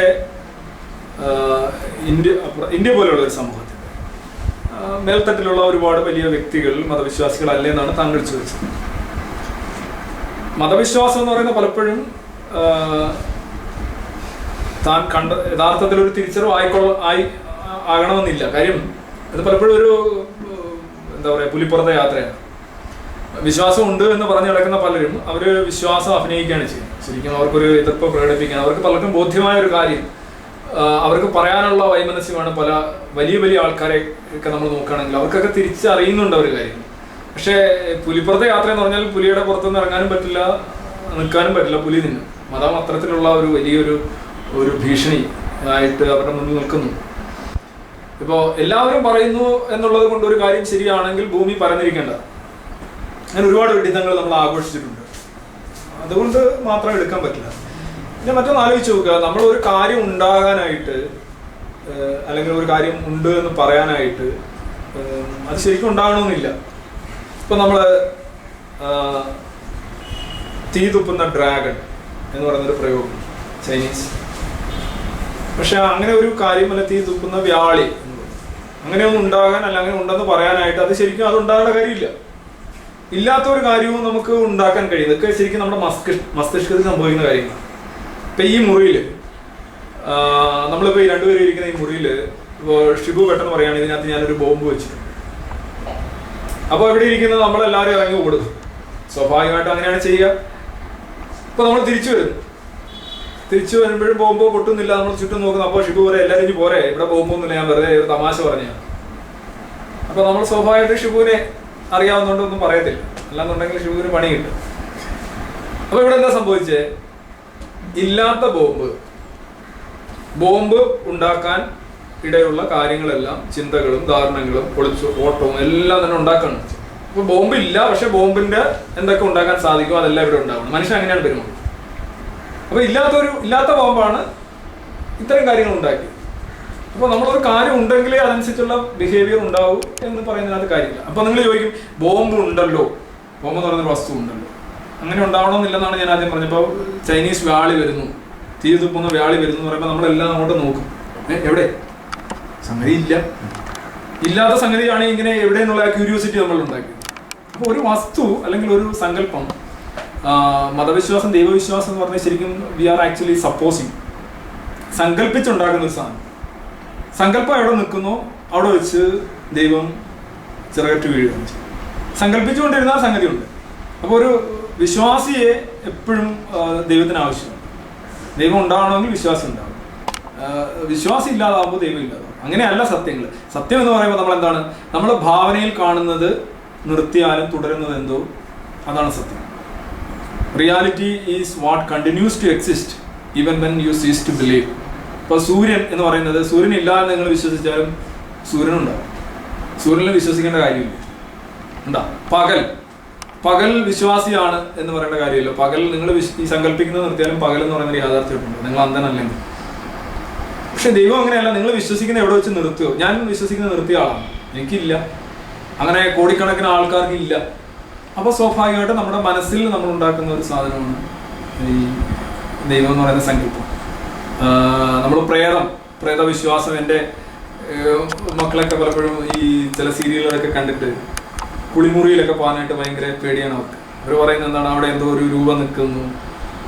സ്വാഭാവികമായിട്ട് അവിടെ രൂപം നിൽക്കുകയാണ്. അത് ശരിക്കും രൂപം നിൽക്കുന്ന കുളിമുറിയിലല്ല, അവരുടെ മസ്തിഷ്കത്തിലാണ് ഈ രൂപം നിൽക്കുന്നത്. എനിക്കാ പ്രശ്നമില്ല. അപ്പോൾ സ്വാഭാവികമായിട്ട് ഇതൊക്കെ നമ്മുടെ സങ്കല്പത്തിലൂടെ ആക്ച്വലി അങ്ങനെയൊന്നും ഉണ്ടാവണം. പ്രേതം ഉണ്ടോ? പലരും പറയാണ്ട് പ്രേതം വളരെ മോശമാണ്, പ്രേതത്തിൽ ഞാൻ വിശ്വസിക്കുന്നു, പക്ഷേ മാടലിൽ വിശ്വസിക്കുന്നില്ല, മറുതിൽ പക്ഷേ ദൈവം അങ്ങനെ ഒരു ശക്തി ഞാൻ വിശ്വസിക്കുന്നു. അപ്പോൾ എന്തുകൊണ്ടാണ് ദൈവത്തിൽ വിശ്വസിക്കുന്നവരും പ്രേതത്തിൽ വിശ്വസിക്കാതിരിക്കുന്നതെന്ന് എനിക്ക് മനസ്സിലായി. രണ്ടിനും ഒരേ ലെവലിലുള്ള തെളിവുണ്ട്, ഒരേ രീതിയിൽ സങ്കല്പിച്ചുണ്ടാക്കുന്നു. ആദ്യം കുട്ടിക്കാലത്തൊക്കെ നമുക്ക് പ്രേതമാണ് കൂടുതൽ സജീവം. ഇപ്പോൾ അമ്മ പറയുന്നത് കാക്കരി പൂക്കരി വരുന്നു എന്ന് പറയുമ്പോൾ നമ്മൾ ചോറ് വാരി തിന്നുന്നു. അപ്പോൾ അത് പിൽക്കാലത്തെ സമൂഹം അതിനെ ദുർബലപ്പെടുത്തുകയാണ്. സമൂഹം പ്രേതവിശ്വാസത്തെ സപ്പോർട്ട് ചെയ്യുന്നില്ല, അല്ലെങ്കിൽ അതിന് പള്ളികളില്ല, അതിന് അപ്പോസ്തലന്മാരില്ല, അതിന് പ്രചരണമില്ല. അങ്ങനെ വരുമ്പോൾ പ്രേതവിശ്വാസം സ്വാഭാവികമായിട്ടും തളരുകയാണ്. മതവിശ്വാസം അങ്ങനെയല്ല. മതവിശ്വാസം എന്ന് പറയുന്നത് അതൊരു സ്പോൺസേർഡ് പ്രോഗ്രാം ആയതുകൊണ്ട് സ്വാഭാവികമായിട്ടും അതിനെതിരെയുള്ള ഏത് ശ്രമത്തെയും വളരെ വൈകാരികമായിട്ട് തകർക്കാൻ അത് ശ്രമിക്കുകയും ചെയ്യുന്നുണ്ട്. അത് കണ്ടിന്യൂ ചെയ്തു പോകും. അതാണ് സംഭവം. പക്ഷെ താങ്കൾ പറഞ്ഞനുസരിച്ച് ഇപ്പോൾ ധാർമ്മിക മൂല്യങ്ങൾ, മാനവിക മൂല്യങ്ങൾ ഒക്കെ നിലനിർത്തുന്നതിനും ജീവിത വിജയത്തിനുമൊക്കെ മതം ആവശ്യമില്ല എന്ന ഒരു യാഥാർത്ഥ്യം നിലനിൽക്കുമ്പോൾ പോലും മതം ഇവിടെ ഭൂരിപക്ഷം പേരും വിശ്വാസികളായി തുടരുന്ന ഈ ഒരു സമൂഹത്തിൽ മതം നിലനിൽക്കുന്നത് കൊണ്ട് എന്ത് അപകടമാണ് ഉള്ളത് എന്നൊരു വാദമുണ്ട്. അതിനെ എങ്ങനെയാണ് താങ്കൾ കാണുന്നത്? മതം വിശ്വാസിയായിട്ട് ജീവിക്കുന്നതുകൊണ്ട് പ്രത്യേകിച്ച് പ്രശ്നമൊന്നുമില്ല. മറിച്ച് മതത്തിന്റെ അടിസ്ഥാന തത്വങ്ങൾ നിങ്ങൾ നടപ്പിലാക്കാൻ ശ്രമിക്കുകയാണ് പ്രശ്നം. ഒന്നാമത് അതൊരു വിഭജന സിദ്ധാന്തമാണ്, നമ്മളും അവരും എന്നുള്ള സിദ്ധാന്തം. രണ്ട്, മിക്ക മതങ്ങളും പടുത്തുയർത്തിയിരിക്കുന്നത് പരമത ദ്വേഷത്തിന്റെ അടിസ്ഥാനത്തിൽ വെറുക്കുക എന്നുള്ളത്. അതില്ല എന്നൊക്കെ പറയാറുണ്ട്. അത് അങ്ങനെ പറയണമല്ലോ, അതുകൊണ്ട് ഇങ്ങനെ പറയുന്നതല്ലാതെ മതം എപ്പോഴും വിഭജിക്കും. അതൊരു വിഭജന സിദ്ധാന്തം. നമ്മൾ വി ആൻഡ് ദേ എന്നുള്ളൊരു ഫീലിംഗ് അത് ഉണ്ടാക്കുന്നു. പക്ഷെ മാത്രമല്ല, മതം പലപ്പോഴും മനുഷ്യനെ അവന്റെ ചിന്താശേഷി ഉപയോഗിക്കുന്നതിൽ നിന്ന് തടയുന്നു. അത് ചിന്താ സ്വാതന്ത്ര്യത്തിന് മേലുള്ള ഒരു കൂച്ചുവിലാണ്, അന്വേഷണങ്ങളുടെ മേലുള്ള ഒരു കരിമ്പടം പുതപ്പിക്കലാണ് മതം കിട്ടുന്നത്. ഇനി ഇതൊന്നുമില്ലാതെ മതവിശ്വാസിയാണ് എന്നുള്ള വ്യാജേന യുക്തിപരമായി ജീവിക്കുന്നവരുണ്ട്. കാര്യം വെച്ച് കഴിഞ്ഞാൽ അവര് വഴിപാട് നടത്തും, എന്നിട്ട് പറയും അത് ഒരു വഴിപാട് പോലെ ആയിപ്പോയി എന്ന് പറയും. തീർത്ഥാടനം നടത്തും, അവർ തീർത്ഥാടനത്തിന് പോകുമ്പോൾ നല്ല രീതിയിൽ വാണിജ്യപരമായിട്ടുള്ള കാര്യങ്ങൾ, ക്യാമറ വാങ്ങിക്കും, വസ്ത്രങ്ങൾ വാങ്ങിക്കും, എന്തായാലും ഒരു പോക്ക് പോവല്ലേ. അപ്പോൾ അവന്റെ യുക്തി ഉപയോഗിച്ച് അവൻ ജീവിക്കുക, മതത്തിന്റെ പേരിൽ യുക്തി ഉപയോഗിച്ചിരിക്കുക. അങ്ങനെ ജീവിക്കുകയാണെങ്കിൽ കുഴപ്പമില്ല. ഉദാഹരണമായിട്ട് നിങ്ങളൊരു കാറ് വാങ്ങിച്ചിട്ട് ആ കാറിനകത്ത് കുറെ സ്റ്റിക്കർ ഒട്ടിക്കുക, അല്ലെങ്കിൽ അതിന് ഏതെങ്കിലും പെയിന്റ്, പ്രത്യേക സവിശേഷമായിട്ടുള്ള പെയിന്റിങ് നടത്തുക, അതുകൊണ്ടൊന്നും കുഴപ്പമില്ല, വണ്ടി ഓടിപ്പിക്കുള്ളൂ. പക്ഷെ നിങ്ങൾ അടിസ്ഥാനപരമായിട്ട് ആ വണ്ടിയുടെ യന്ത്രഭാഗങ്ങളിലോ അതിന്റെ അടിസ്ഥാനപരമായിട്ടുള്ള എന്തെങ്കിലും മേഖലയിലോ ഒരു പരിഷ്കരണം വരുത്താൻ ശ്രമിച്ചു കഴിഞ്ഞാൽ ചിലപ്പോൾ കുഴപ്പമാകും. ഇപ്പൊ ജീവിതത്തിൽ തന്നെ യുക്തിപരമായി ചിന്തിച്ചുകൊണ്ട് യുക്തിവാദിയായിട്ട് ജീവിക്കുകയാണെന്നുണ്ടെങ്കിൽ കുഴപ്പമില്ല. മതവിശ്വാസം ഒന്നിലധികം മതങ്ങളിലോ നിങ്ങൾക്ക് വിശ്വസിക്കാം. ഇപ്പൊ ഞാൻ പലപ്പോഴും ആ ബ്ലോഗിൽ തന്നെ എഴുതിയിരുന്നു, ഒരു മതവിശ്വാസി എന്ന് പറയുന്നത് അമിത യുക്തിവാദമാണ്. അവൻ യുക്തിവാദപരമായിട്ട് എല്ലാ കാര്യങ്ങളും ചെയ്യുന്നു, ഒന്നാന്തര യുക്തിവാദിയായിട്ട് ജീവിക്കുന്നു. അതായത് പരീക്ഷയ്ക്ക് ഒരു ആനയെ വരച്ചു വെക്കാൻ പറഞ്ഞു കഴിഞ്ഞാൽ അവൻ ഒരു ആനയെ വരച്ചു വെക്കുന്നു, ഒരു നാസ്തികനും ആനയെ വരച്ചു വെക്കുന്നു, ആനയ്ക്കാണ് മാർക്ക് വരുന്നത്. പക്ഷെ മതവിശ്വാസി എന്ത് ചെയ്യും? അവൻ വളരെ നന്നായിട്ട് ഒരു ആനയെ വരച്ചു വെച്ചിട്ട് അതിന്റെ കൂടെ ഒരു കൂനയും കൂടെ വരച്ചു, ഒരു കൂന എന്തോ ആയിക്കോട്ടെ. അപ്പൊ അവൻ വിചാരിക്കും, അപ്പൊ അവന് മാർക്ക് കിട്ടും, 10 ൽ 9 കിട്ടും. ആഹാ, ഞാൻ ഈ കൂനയെ വരച്ചത് കൊണ്ടാണ് എനിക്ക് ആനയ്ക്ക് മാർക്ക് കിട്ടിയത്. അപ്പൊ അപ്പുറത്ത് ഞാൻ ആനയെ മാത്രം വരച്ച് എനിക്കും കിട്ടിയ അത്രയും മാർക്ക്. അത് അവൻ സമ്മതിക്കില്ല. അപ്പൊ ഈ കൂനയാണ് മതവിശ്വാസം. ഇതില്ലെങ്കിൽ ഇത് തന്നെ കിട്ടും.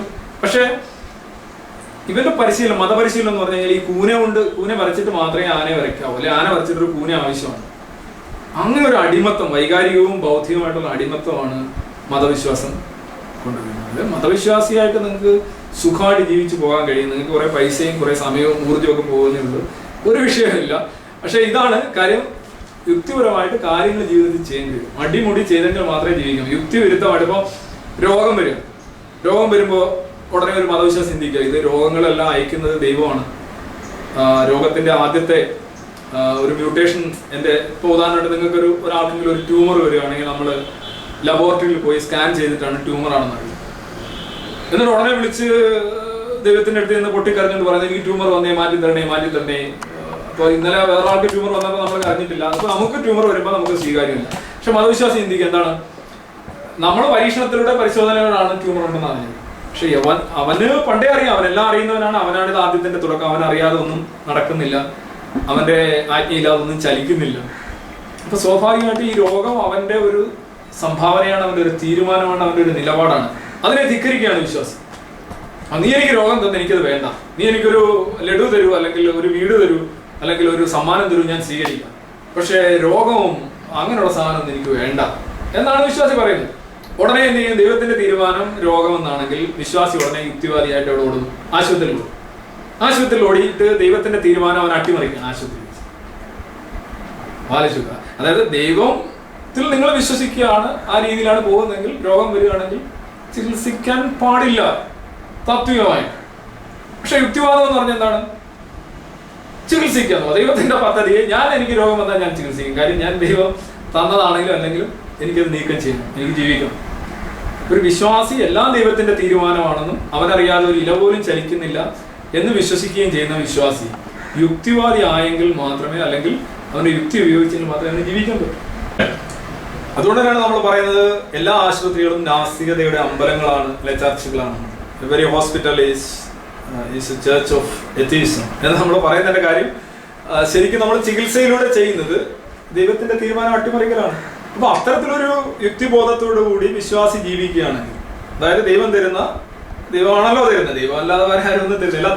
അവിടെ ഒരു ചെറിയ ചോദ്യമുണ്ട് സാർ. വിശ്വാസികളായ ചില ആളുകൾ പറയാറുണ്ട്, മനുഷ്യന് വിശേഷ ബുദ്ധിയും കഴിവും കൊടുത്തിട്ടുണ്ട്, ആ വിശേഷ ബുദ്ധിയും കഴിവും ഉപയോഗിച്ചുകൊണ്ടാണ് അവൻ ഈ ആശുപത്രികളും ചികിത്സാ സമ്പ്രദായങ്ങളും ഒക്കെ ഉണ്ടാക്കിയത്, അതുകൊണ്ട് അത് ദൈവവിരുദ്ധം ആകുന്നില്ല എന്നുള്ളൊരു വാദമുണ്ട്. അല്ലെ, അത് അവിടെ കോൺട്രഡിക്ടറി അല്ലേ? ഇപ്പൊ മനുഷ്യന് വിശേഷ ബുദ്ധി തന്നിട്ടുണ്ട്, അപ്പൊ എന്താണ് ചെയ്യുന്നത്? ദൈവത്തെ അനുസരിക്കുക എന്നുള്ളതാണ് ആ വിശേഷ ബുദ്ധി. അവര് പറയുന്നത് തന്നെ മൃഗങ്ങൾ പ്രാർത്ഥിക്കുന്നില്ല. ഇപ്പൊ ആദം പ്രാർത്ഥിച്ചില്ലല്ലോ, ആദം പ്രാർത്ഥിച്ചായിട്ട് രേഖയില്ല. അപ്പൊ ആദ്യത്തെ മനുഷ്യനോ പ്രാർത്ഥിച്ചില്ല. പിന്നെ മനുഷ്യൻ ക്രമേണ തിരിച്ചറിവ് കൊണ്ട് ദൈവത്തെ അംഗീകരിക്കുകയും അവന്റെ തീരുമാനങ്ങളെ അംഗീകരിക്കുകയും അവനെ കീഴടങ്ങി ജീവിക്കുകയാണ് ചെയ്യുന്നത്. അതല്ലേ തിരിച്ചറിവ് നിങ്ങൾ ഉദ്ദേശിച്ചത്? അപ്പൊ അങ്ങനെയാണ് രോഗം അയച്ചത് അവനല്ലേ? അതല്ലേ തിരിച്ചറിവ്? അതിനെ അട്ടിമറിക്കണം, എനിക്കത് വേണ്ട എന്ന് പറഞ്ഞ് അട്ടിമറിക്കുക എന്ന് പറയുന്നത് അത് നാസ്തികതയാണ്. അപ്പൊ തിരിച്ചറിവ് എന്ന് പറഞ്ഞാൽ എന്താ ഉദ്ദേശിക്കുന്നത്? നമ്മളിപ്പോ പലപ്പോഴും മതവിശ്വാസികള് നാസ്തികരെ ചൂണ്ടി പറയാറുണ്ട്, ദൈവത്തെ തിരിച്ചറിയാൻ നിങ്ങൾക്ക് അകക്കണ്ണില്ല, പുറക്കണ്ണില്ല, വശക്കണ്ണില്ല എന്നൊക്കെ പറയാറുണ്ട്. വലിയ രസകരമായിട്ട് പറയാറുണ്ട്. അങ്ങനെയാണെങ്കിൽ നമുക്കത് സാധിക്കുന്നില്ല എന്നാണ് അതിനകത്തൂടെ വരുന്ന ഒരു സൂചന. ആ വിശേഷ ബുദ്ധി ഉള്ളവര് ദൈവം ഇപ്പൊ തന്നെ ചില റിലീജിയൻസ് ഒക്കെ അവര് ചികിത്സിക്കാറില്ല. I salute dum. അവരാണ് ശരിക്കുള്ള വിശ്വാസികൾ. അവര് രോഗം വന്നാൽ ചികിത്സിക്കാറില്ല. അതല്ലേ വേണ്ടത്.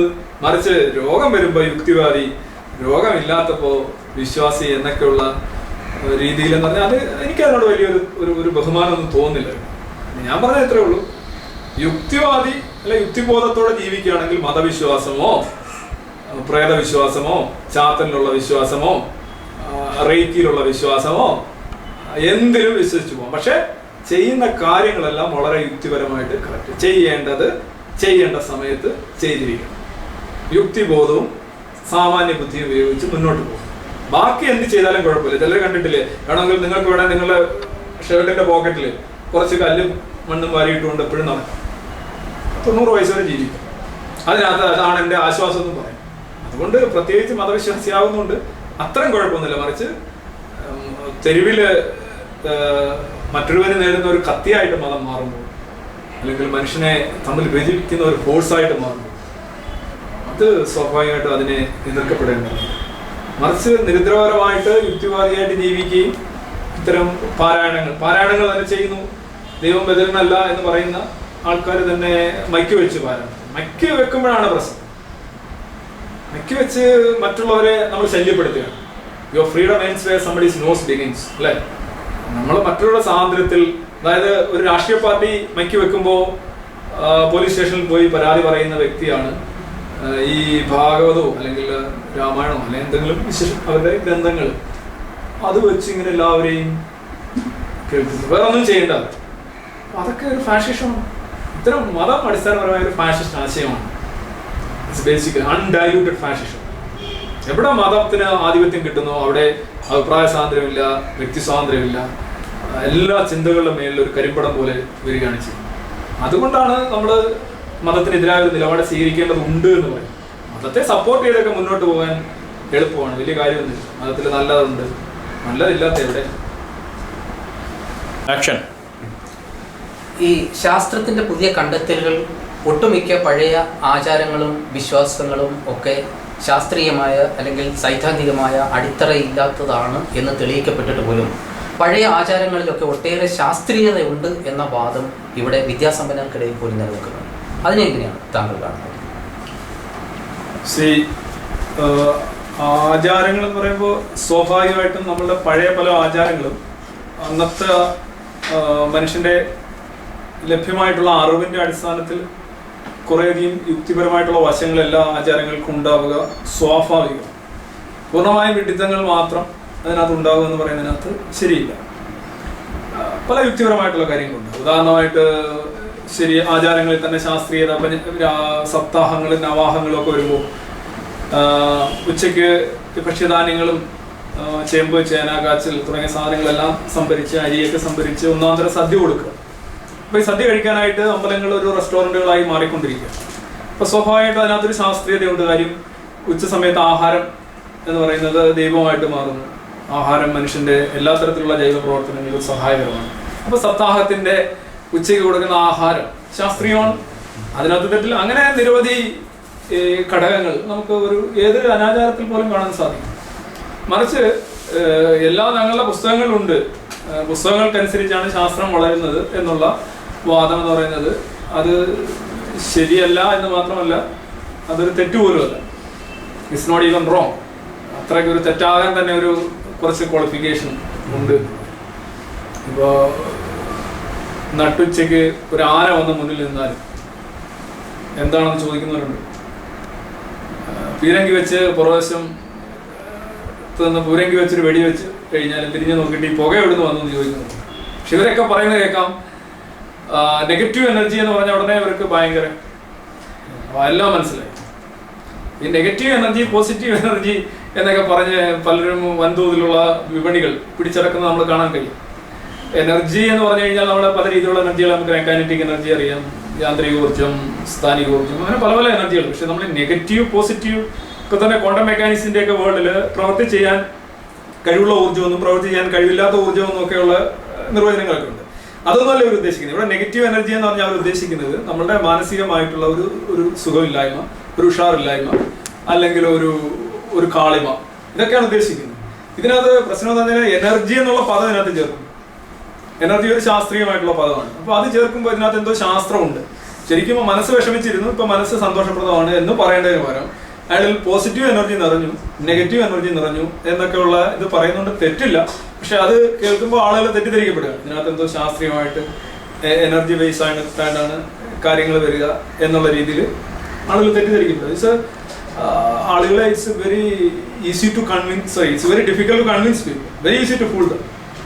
ഒരു എന്താ പറയുക, നമ്മള് ഒരു പേസ്റ്റിൽ നിന്ന് ഒരു ബ്രഷിൽ നിന്ന് ഈ ട്യൂബിൽ നിന്ന് പേസ്റ്റ് പുറത്തിറക്കുന്നതാണ്. പുറത്തിറക്കാൻ എളുപ്പമാണ്, തിരിച്ചകത്തോട്ട് കയറ്റാൻ വലിയ ബുദ്ധിമുട്ടാണ്. ആളുകളെ കബളിപ്പിക്കാൻ വളരെ എളുപ്പമാണ് സത്യത്തിൽ. പ്രത്യേകിച്ച് ശാസ്ത്രപരമായിട്ട് അവർ അന്വേഷണങ്ങളൊന്നും നടത്തുന്നില്ല. പക്ഷെ അവരെ പറഞ്ഞ് മനസ്സിലാക്കിക്കുക എന്ന് പറയുന്നത് വളരെ ബുദ്ധിമുട്ടാണ്. അപ്പം ഈ നെഗറ്റീവ് എനർജി ഇപ്പോൾ പലപ്പോഴും ഈ സ്പൂണ് ദൃഷ്ടിദോഷം പരസ്യങ്ങളൊക്കെ കാണാറുണ്ട്. അതൊക്കെ വൻ വ്യവസായമാണ്. എറണാകുളത്ത് തന്നെ ഒരു വർഷം ശരാശരി 11,000 12,000 ഒക്കെയാണ് പീസുകൾ വിറ്റുപോകുന്നത്. ചിലരിങ്ങനെ രാവിലെ വന്നിരുന്ന് നോക്കുന്നു, എന്താ പറയുക, എന്തൊരു ദൃഷ്ടിയാണ്, ദൃഷ്ടി പതിയ എന്നാണ് പറയാനത്. പലപ്പോഴും കാണുന്നത് കണ്ണിൽ നിന്ന് ഒരു എനർജി പ്രവഹിച്ച് ഒരു സാധനത്തിന് മേൽ വീഴുന്നു, ആ സാധനം കരിഞ്ഞു പോകുന്നു. ഇതൊക്കെയാണ് നമ്മൾ കാണുന്നത്.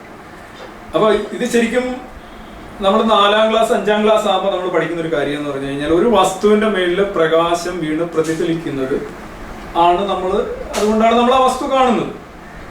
അപ്പോൾ പ്രകാശം എന്ന് പറയുന്നത് നമ്മുടെ കണ്ണിലോ വസ്തുവിലോ ഉണ്ടാകുന്ന ഒരു സാധനമല്ല, മറിച്ച് അത് അതിന്റെ പശ്ചാത്തലമാണ്. വസ്തുവിൽ പ്രകാശം വീണാൽ അതിനെ കാണാൻ സാധിക്കും, പ്രകാശമില്ലേ കാണാൻ സാധിക്കും. അപ്പൊ പക്ഷെ നമ്മുടെ കണ്ണിൽ നിന്ന് യാതൊരു രശ്മികളോ പ്രകാശങ്ങളോ പുറപ്പെടുന്നില്ല. അങ്ങനെയാണെങ്കിൽ കണ്ണിൽ നിന്ന് രശ്മി വരുന്ന ഒരാൾക്ക് രാത്രിയിൽ കാണാൻ സാധിക്കും. ഇപ്പൊ രാത്രിയിൽ ഒരു പാമ്പോ ചേരയൊക്കെ കിടക്കുന്നത് രശ്മി അയച്ച് കാണാൻ സാധിക്കും. പ്രകാശം ഉള്ളത് കാണാൻ സാധിക്കുന്ന ഒരു അവയവമാണ് കണ്ണ്. കണ്ണിലല്ല കാഴ്ച ഉണ്ടാകുന്നത്. കാഴ്ച എന്ന് പറയുന്നത് ബ്രെയിൻ ആക്ടിവിറ്റിയാണ്. അതുപോലെ പക്ഷെ പ്രകാശം ഉള്ളിടത്തേ കാഴ്ചയുള്ളൂ. അപ്പൊ കണ്ണിൽ നിന്ന് പ്രകാശം രശ്മികൾ ഇങ്ങനെ പോകുന്നു, ദുർവാസാവ് നോക്കുന്നു, രശ്മികൾ ഇങ്ങനെ പോകുന്നു എന്നൊക്കെ പറയുകയാണെങ്കിൽ തീർച്ചയായിട്ടും നമുക്ക് രാത്രി ഒരു പ്രശ്നമല്ല. ഇത് 4-5 ക്ലാസ്സിനപ്പുറം ഇത് പഠിപ്പിക്കുന്നില്ല. അതിന് വെച്ചാൽ അത്രയ്ക്ക് ലളിതമായ ഒരു സാധനമാണ്. ഇതിന്റെ അടിസ്ഥാനത്തിലാണ് ഈ ശാസ്ത്ര സത്യം, വളരെ ലളിതമായ ഈ ശാസ്ത്ര സത്യത്തെ ശരിക്കും വളരെ ആഭാസകരമായി ചിത്രീകരിച്ചുകൊണ്ടാണ് കോടികളുടെ ബിസിനസ് ആയിട്ടുള്ള ദൃഷ്ടിദോഷം അല്ലെങ്കിൽ കണ്ണുദോഷം എന്നൊക്കെയുള്ള ഇത് വെച്ച് ടെലി മാർക്കറ്റിംഗ് ഒക്കെ വരുന്നത്. അത് കണക്ക് തന്നെ ഓരോരുത്തർ സ്പൂൺ വളയ്ക്കുക, സ്പൂൺ കളയ്ക്കുക എന്ന് പറഞ്ഞാല് 100 കണക്കിന് തവണ കണ്ടുപിടിക്കപ്പെട്ട എക്സ്പോസ് ചെയ്യപ്പെട്ടിട്ടുള്ള ഒരു ട്രിക്കാണ്. സ്പൂൺ ശരിക്കും നമ്മുടെ കൈ വെച്ച് തന്നെ വളയ്ക്കുകയാണ്. അതിന്റെ റാൻഡിയുടെ ഒക്കെ സൈറ്റിലുണ്ട്. പക്ഷെ ഇവർ പറയുന്നത് എന്താണ്, സ്പൂൺ വളയ്ക്കാൻ ശേഷിയുള്ള ഒരു എനർജി കണ്ണിൽ നിന്ന് വരുന്നു. എനർജി ഇപ്പൊ സ്പൂൺ വളയ്ക്കണമെങ്കിൽ സ്പൂണിൽ ഒരു ബലം പ്രയോഗിക്കപ്പെടും. ഒരു ബലം ഇല്ലാതെ സ്പൂൺ വളയുകയില്ലല്ലോ. സ്പൂണിന് അറിയത്തില്ലല്ലോ ഇയാൾ മജീഷ്യനാണ്. അപ്പൊ ഈ ബലം പ്രയോഗിക്കണമെങ്കിൽ കണ്ണിൽ നിന്നും ആ ബലം വരികയാണെന്നാണ്, ദൃഷ്ടി നോക്കി അത് വളയ്ക്കുക എന്ന് പറയാം.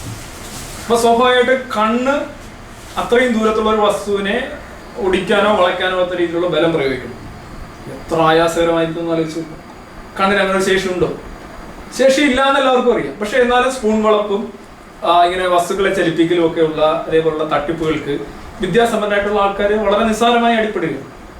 അവര് അടിസ്ഥാനം എന്ന് പറഞ്ഞു കഴിഞ്ഞാൽ അവർ അന്വേഷിക്കുന്നത് അപമാനമായിട്ട് കാണും. They are using their brain to justify not using it. തങ്ങളുടെ മസ്തിഷ്കം ഉപയോഗിക്കാതിരിക്കുന്നതിനെ ന്യായീകരിക്കാനായിട്ട് മസ്തിഷ്കം ഉപയോഗിച്ചുകൊണ്ട് ജീവിക്കുന്ന ഒരു തലമുറ അല്ലെങ്കിൽ അങ്ങനെ ഒരു ജനറേഷൻ വന്നുകൊണ്ടിരിക്കുകയാണ്.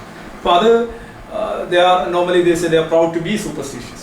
അല്പം സൂപ്പർസ്റ്റിഷൻ ഇല്ല, 1-2 ചരടെങ്കിലും ഇല്ലാതെ പിന്നെ എന്തോന്ന് ജീവിതം എന്നൊക്കെ ചോദിക്കുന്നവരെ കണ്ടിട്ടുണ്ട്. ഇപ്പൊ ചരട് അത് ചില നമ്മുടെയൊക്കെ പറയും, ചോദിക്കുമ്പോൾ അത് വെറുതെ ഞാൻ കേട്ടിരിക്കുന്നത്, വേറെ ആളൊക്കെ പറയാം അത് ഇന്നാലാണ്. പല പല ഉത്തരങ്ങളാണ്. അടിസ്ഥാനപരമായിട്ട് മനുഷ്യൻ അവന്റെ ശേഷികളെ അല്ലെങ്കിൽ അവന്റെ സാധ്യതകളെ വിനിയോഗിക്കാനായിട്ടുള്ള വൈമനസ്യം, അത് സ്വാഭാവികമായിട്ട് അന്ധവിശ്വാസം എന്ന് പറഞ്ഞാൽ എല്ലാ അന്ധവിശ്വാസങ്ങളുടെയും മാതാവ് എന്ന് പറഞ്ഞു കഴിഞ്ഞാൽ മതവിശ്വാസം തന്നെയാണ്. അല്ലാതെ മതവിശ്വാസം നല്ല വിശ്വാസം ബാക്കിയുള്ള എല്ലാ അന്ധവിശ്വാസം എന്ന് പറയുന്നതിനകത്ത് യാതൊരു കഥയില്ല. മതം എന്ന് പറയുന്നത് തന്നെ അന്ധവിശ്വാസങ്ങളുടെ ഒരു സൂപ്പർ മാർക്കറ്റ്. ഒരു സൂപ്പർ മാർക്കറ്റിൽ നമ്മൾ ഓരോരോ സാധനങ്ങൾ ഇങ്ങനെ എടുത്തുകൊണ്ട് പോയാൽ എന്താ സംഭവിക്കുക? സൂപ്പർ മാർക്കറ്റ് ഇല്ല. Like something like we are washing a soap അല്ലെ, സോപ്പിനകത്ത് ഒരല്പം അഴുക്ക് പറ്റിയിരുന്നാൽ അത് കഴുകി കളയാനായിട്ട് ഇങ്ങനെ സോപ്പ് കഴുകിക്കൊണ്ടിരുന്നാൽ ശരിക്കും സോപ്പും ഇല്ല. അതായത് മതത്തിൽ നിന്ന് അന്ധവിശ്വാസങ്ങൾ മാറ്റി മാറ്റി കൊടുക്കുന്നതനുസരിച്ച് മതം തന്നെ ഇല്ലാതാവുകയാണ് ചെയ്യും. ഒരു മതം it's A super market of all superstitions and in the respect. ഞാൻ ഒരു കാര്യം തുറന്നു പറയാമല്ലോ, ലോകത്തെ ഏറ്റവും ജനകീയമായ അന്ധവിശ്വാസം ദൈവവിശ്വാസം തന്നെയാണ്. ദൈവവിശ്വാസിയായ ഒരാൾക്ക് മറ്റൊരാളെ അന്ധവിശ്വാസി എന്ന് വിളിക്കാൻ യാതൊരു അധികാരവുമില്ല. കാര്യം അതിൽ നിന്ന് ജനിക്കുന്നതാണ്, മതജന്യമാണ് മഹാഭൂരിപക്ഷം അന്ധവിശ്വാസങ്ങൾ. എല്ലാ അന്ധവിശ്വാസങ്ങളും മതജന്യമാണെന്ന് ഞാൻ പറയുന്നില്ല. മതജന്യമല്ലാത്ത സെക്കുലർ ആയിട്ടുള്ള അന്ധവിശ്വാസങ്ങൾ ധാരാളം, ഒരു പിടി അന്ധവിശ്വാസങ്ങൾ തീർച്ചയായിട്ടും. പക്ഷെ ഭൂരിപക്ഷം അന്ധവിശ്വാസങ്ങളും മതജന്യമാണ്, അല്ലെങ്കിൽ മതത്തെ സ്വീകരിക്കുന്ന മാനസികാവസ്ഥ തന്നെയാണ് അന്ധവിശ്വാസങ്ങളെയും സ്വാഗതം ചെയ്യുന്നത്. അതായത് നിങ്ങൾ തോണിയിലേക്കൊരു കുഴി ഇടുമ്പോൾ, ഒരു ദ്വാരം ഇടുമ്പോൾ വെള്ളം അകത്തേക്ക് കയറുന്നു. അതിൽ പുറത്തുള്ള വെള്ളം പുറത്തു പോവുകയെ പാടുള്ളൂ എന്ന് നിർബന്ധിക്കാൻ പറ്റും. മതം തുറന്നിരുന്ന വാതിലൂടെയാണ് അന്ധവിശ്വാസങ്ങൾ കിടക്കുന്നത്. അല്ല, ഇപ്പോൾ സാർ ഈ അന്ധവിശ്വാസത്തിൻ്റെ കാര്യം പറഞ്ഞപ്പോൾ പ്രധാനമായിട്ട് മതവിശ്വാസികൾ പറയുന്ന ഒരു കാര്യമുണ്ട്, ഞാൻ ദൈവവിശ്വാസിയാണ് പക്ഷെ അന്ധവിശ്വാസിയല്ല എന്ന് പറയും. അത് എങ്ങനെയാണ് ആ ഒരു വേർതിരിവിനെ കാണുന്നത്? അതിനകത്ത് അവർ ആഗ്രഹ പ്രകടനം എന്ന് മാത്രമേ കാണാൻ കഴിയൂ. ദൈവവിശ്വാസം എന്ന് പറയുന്നത് തെളിവില്ലാതെ യുക്തിരഹിതമായ ഒരു സങ്കല്പത്തിൽ വിശ്വസിക്കുകയും അതിൻ്റെ അടിസ്ഥാനത്തിൽ മുന്നോട്ട് പോവുകയാണ്. അപ്പം ദുർമന്ത്രവാദവും ദൈവവിശ്വാസമായിട്ടുള്ള വ്യത്യാസം പൂജ്യമാണ്. ദുർമന്ത്രവാദത്തിൽ ഇത് തന്നെയാണ് ഉദ്ദേശിക്കുന്നത്. ദൈവം എന്നൊരു ശക്തി ഉണ്ടെന്നും ആ ശക്തിയെ മന്ത്രവാദത്തിലൂടെ പ്രീണിപ്പിക്കാമെന്നും നിയന്ത്രിക്കാമെന്നും ദുർമന്ത്രവാദി പറയുമ്പോൾ, ദൈവം എന്ന് പറയുന്ന ഒരു ശക്തിയെ പ്രാർത്ഥനയിലൂടെയും കവഴുന്ന വീടിലൂടെയും അങ്ങനെയുള്ള കർമ്മങ്ങളിലൂടെ കീഴടക്കുകയും പ്രീണിപ്പിക്കുകയും സന്തോഷിപ്പിക്കുകയും ചെയ്യാമെന്ന് മതവിശ്വാസം പറയുന്നു. ഇവിടെ എന്താ വ്യത്യാസം? എന്താ ഉള്ള? ഒരാൾ തോർത്തെന്ന് പറയുന്നു, മറ്റൊരാൾ ടവൽ എന്ന് പറയുന്നു. ആ ഒരു വ്യത്യാസം ഞാൻ കാണുന്നുള്ളൂ. പ്രധാനപ്പെട്ട മറ്റൊരു കാര്യം, ഈ ക്ഷേത്രങ്ങളുമായിട്ട് ബന്ധപ്പെട്ട് ധാരാളം കലകൾ ഇവിടെ ഉണ്ടായിക്കൊണ്ട് നിലനിൽക്കുന്നുണ്ട്. മനുഷ്യന്റെ സംസ്കാരവുമായി ബന്ധപ്പെട്ടതാണ് കലകളൊക്കെ തന്നെ. അപ്പോൾ പ്രത്യേകിച്ച് കേരളത്തിൽ, ഭാരതത്തിലും പ്രത്യേകിച്ച് കേരളത്തിലും നോക്കിയാൽ ഒട്ടേറെ പ്രാചീന കലകൾ ആരാധനാലയങ്ങളുമായിട്ട് പ്രത്യേകിച്ച് ക്ഷേത്രങ്ങളുമായി ബന്ധപ്പെട്ടതാണ്. അതുകൊണ്ട് തന്നെ ഒരുപക്ഷെ വിശ്വാസികളല്ലാത്ത ധാരാളം പേര് ക്ഷേത്രങ്ങളിലേക്ക് കല ആസ്വദിക്കാൻ പോകുന്നുണ്ട്. അതുകൊണ്ട് വിശ്വാസവും കലയും തമ്മിൽ ഒരു ബന്ധമുണ്ട്. അങ്ങനെയാകുമ്പോൾ കലയുടെ ഈ നിലനിൽപ്പിനും ഈ അതിൻ്റെ ഉന്നമനത്തിനുമൊക്കെ വിശ്വാസം നല്ലതാണ് എന്ന വാദമുണ്ട്. അതിനെ എങ്ങനെയാണ് കാണുന്നത്? കല എന്ന് പറഞ്ഞാൽ മനുഷ്യന്റെ സഹജമായ ഒരു വാസനയാണ്. ആർട്ട് എന്ന് പറയുന്നത് നമ്മളുടെ സംസ്കാരത്തിന്റെ ഒരു പരിണതിയാണ്. It's a result of civilisation. മനുഷ്യന് ചിന്ത മാത്രമല്ല, ഭാവനയുണ്ട്. നമ്മുടെ മസ്തിഷ്കത്തിന്റെ ഒരു സവിശേഷത എന്ന് പറഞ്ഞു കഴിഞ്ഞാൽ സാമാന്യത്വത്തെ അധികരിക്കാനായിട്ടുള്ള ഒരു ശേഷിയുണ്ട്. അങ്ങനെയാണ് ഭാവന ഉണ്ടാകുന്നത്. ഇത് പലപ്പോഴും താങ്കൾക്ക് ദൈവത്തിൽ നിന്നുള്ള കഴിവാണ്, കലാപരമായ വാസന എന്നൊക്കെ പലരും പറയാറുണ്ട്. രണ്ട് രീതിയിൽ അത് ദൈവവിരുദ്ധം തന്നെയാണ്, മതവിരുദ്ധം തന്നെ. ഒന്നെന്ന് പറഞ്ഞു കഴിഞ്ഞാൽ ഒരാളെ സ്വന്തം കഴിവുകൊണ്ട് ആർജിക്കുന്ന ഒരു കാര്യം അത് അയാളുടെ കഴിവല്ല, അയാളെ ദൈവം അനുഗ്രഹിച്ചാണെന്ന് പറയുന്നത് ഒരുപക്ഷെ നമ്മളുടെ അസൂയയിൽ നിന്ന് വരുന്ന ഒരു കാര്യം. ഇപ്പോൾ അയാളുടെ മേളിൽ വരച്ചിട്ടുണ്ടായിരുന്നു, തലയിൽ വരച്ചിട്ടുണ്ടായിരുന്നു, എൻ്റെ തലയിൽ വരച്ചിട്ടുണ്ടായിരുന്നെ ഞാൻ അങ്ങ് മറിക്കുമായിരുന്നു എന്നാണ് എൻ്റെ അർത്ഥം. ഒന്ന്. മറ്റു ദൈവം എന്ന് പറയുന്ന ഒരു കഥാപാത്രം കുറച്ചു പേർക്ക് കലാവാസന കൊടുക്കുകയും മഹാപുരുഷനും കൊടുക്കാതിരിക്കുകയും ചെയ്യുമ്പോൾ പുള്ളി ഒരു പക്ഷപാതിയും നീതിരഹിതമായിട്ടുള്ള സമീപനം സ്വീകരിക്കുന്ന ഒരാളാണെന്ന് നിർലജ്ജമായിട്ട് പറയുകയാണ് ചെയ്യും. കലകൾ അമ്പലങ്ങളിൽ അല്ലെങ്കിൽ പള്ളികളിലൊക്കെ വളർന്ന കലകളുണ്ട് എന്ന് പറയുമ്പോൾ മനസ്സിലാക്കേണ്ട ഇതാണ്, കല എന്ന് പറയുന്ന മാധ്യമത്തെ മതം അതിന്റെ പ്രചാരണത്തിനായിട്ട് ഉപയോഗിച്ചു എന്നാണ്. ഇപ്പോ ഹരികഥകളായാലും ചാക്യാർകൂത്തുകളായാലും ഇത്തരത്തിലുള്ള ആർട്ട് ഫോംസിൽ ജനങ്ങളിലേക്ക് എത്തിക്കാനായിട്ട് കലാരൂപങ്ങളെ അവർ പ്രയോജനപ്പെടുത്തി. അതിൻ്റെ അർത്ഥം കലയും മതവും തമ്മിൽ ബന്ധമുണ്ട്, അല്ലെങ്കിൽ കല മതത്തിൽ നിന്നാണ് ജനിക്കുന്നതെന്നല്ല. മതം ആവശ്യമില്ല, സെക്കുലർ ആയിട്ടുള്ള ആർട്സ് ഫോംസ് ഒരുപാടുണ്ട്. പക്ഷെ നമ്മളുടെ നാട്ടിൽ നമുക്ക് അങ്ങനെ ഒരു ധാരണ ഉണ്ടാവാൻ കാര്യം എന്ന് പറഞ്ഞു കഴിഞ്ഞാൽ അമ്പലങ്ങളിൽ, അതൊക്കെയാണ് വിശ്രമ സ്ഥാനങ്ങളായിട്ട് വരിക. ജനങ്ങളുടെ വർക്കിന് ശേഷം അമ്പലങ്ങളിൽ കൂടുന്നു, അപ്പോൾ അവിടെ വെച്ച് എന്തെങ്കിലും അവതരിപ്പിക്കും. പാടത്ത് വെച്ച് തന്നെ കലയുണ്ടാകുന്നു, കൊയ്ത്തുത്സവങ്ങൾ ഉണ്ടാകുന്നു. ഇതൊക്കെ എന്ന് പറഞ്ഞു കഴിഞ്ഞാൽ ആ സാഹചര്യത്തെ പ്രയോജനപ്പെടുത്താനായിട്ട് ഒരു സിറ്റുവേഷൻ ഉണ്ടാകും. അതല്ലാതെ കലയും മതവുമായിട്ട് അങ്ങനെ ഒരു ബന്ധം നമുക്ക് തീർച്ചയായിട്ടും കാണാൻ സാധിക്കില്ല. പലരും ഇങ്ങനെ എന്താണ് പറയുക, ദൈവം അനുഗ്രഹിച്ചാൽ കവിത വരുമെങ്കിൽ നമുക്ക് കുരിപ്പുഴ ശ്രീകുമാർ പറയുന്നതോളം നമുക്ക് ചൈനീസിൽ കവിത എഴുതാൻ സാധിക്കും, അല്ലേ? നമുക്ക് സാധിക്കും. നമ്മൾ എത്ര കവിത എഴുതിയാലും നമ്മളത് മലയാളത്തിലാണ് കവിതയായിട്ട് വരും. നമുക്ക് അറിയാൻ വയ്യാത്തൊരു കാര്യത്തെക്കുറിച്ച് റവലേഷൻ ആണല്ലോ, അതൊരു അനുഭൂതിയായിട്ട് വരികയാണ്. അങ്ങനെയാണെങ്കിൽ നമുക്ക് അറിയാൻ വയ്യാത്ത കാര്യങ്ങളെക്കുറിച്ച് നമുക്ക് കഥകൾ എഴുതാൻ സാധിക്കും. അതൊന്നും സാധിക്കില്ല. നമുക്ക് അറിയുന്ന കാര്യങ്ങളെക്കുറിച്ചും നമ്മുടെ ഭാവന എന്ന് പറയുന്നത് യാഥാർത്ഥ്യത്തിന്റെ ഒരു ഡെറിവേറ്റീവാണ്, ഒരു ജന്യമാണ്, യാഥാർത്ഥ്യ ജന്യമാണ് ഭാവന എന്ന് പറയുന്നത്. അപ്പോൾ അങ്ങനെയുള്ള കാര്യങ്ങൾ മാത്രമേ വരുന്നുള്ളൂ. പിന്നെ പലപ്പോഴും പല കവിത, ഇപ്പോൾ എനിക്ക് തന്നെ പല ഭക്തിഗാനങ്ങളോ അല്ലെങ്കിൽ പല പല കലാരൂപങ്ങളോ അതൊക്കെ നമ്മൾ കല എന്ന നിലയിൽ ആസ്വദിക്കുകയും ആനന്ദിക്കുകയും ചെയ്യുന്നു.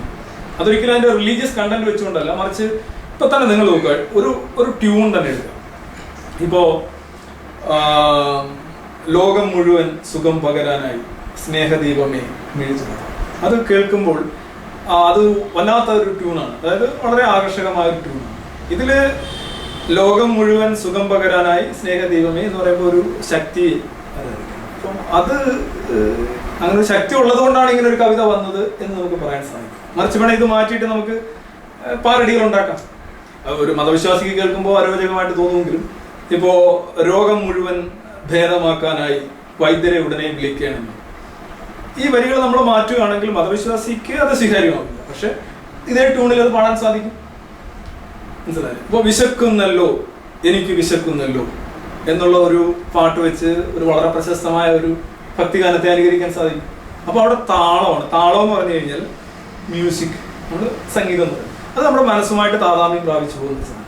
അത് അതിന്റെ മതപരമായി നിർവഹിക്കാം, മതപരമല്ലാതെയും നിർവഹിക്കാം. അത് അടിസ്ഥാനപരമായി നമ്മുടെ നാഗരികതയുടെയും നമ്മുടെ ഭാവനയുടെയും ഫലമായിട്ടുണ്ടാകണം. Just no relation as such with religion എന്നാണ് എനിക്ക് അതിനകത്ത് പറയാനുള്ളത്. ഈ നാസ്തിക ചിന്ത എന്നത് യുവത്വത്തിന്റെ പ്രസരിപ്പിലുണ്ടാകുന്ന ഒരു തോന്നൽ മാത്രമാണെന്നും ജീവിതത്തിൽ എന്തെങ്കിലും കഷ്ടപ്പാടുകളും പ്രയാസങ്ങളും ഒക്കെ ഉണ്ടാകുന്ന സമയത്ത് സ്വാഭാവികമായിട്ടും ദൈവിക ചിന്തയ്ക്ക് അടിപ്പെടുമെന്നും അപ്പോൾ മതത്തിൻ്റെ വശത്തേക്ക് പോകുമെന്നും ഒക്കെയുള്ള ഒരു വാദമാണ് പൊതുവേ ഉള്ളത്. പൊതുവെ അങ്ങനെ എല്ലാവരും ധരിക്കുന്നത്.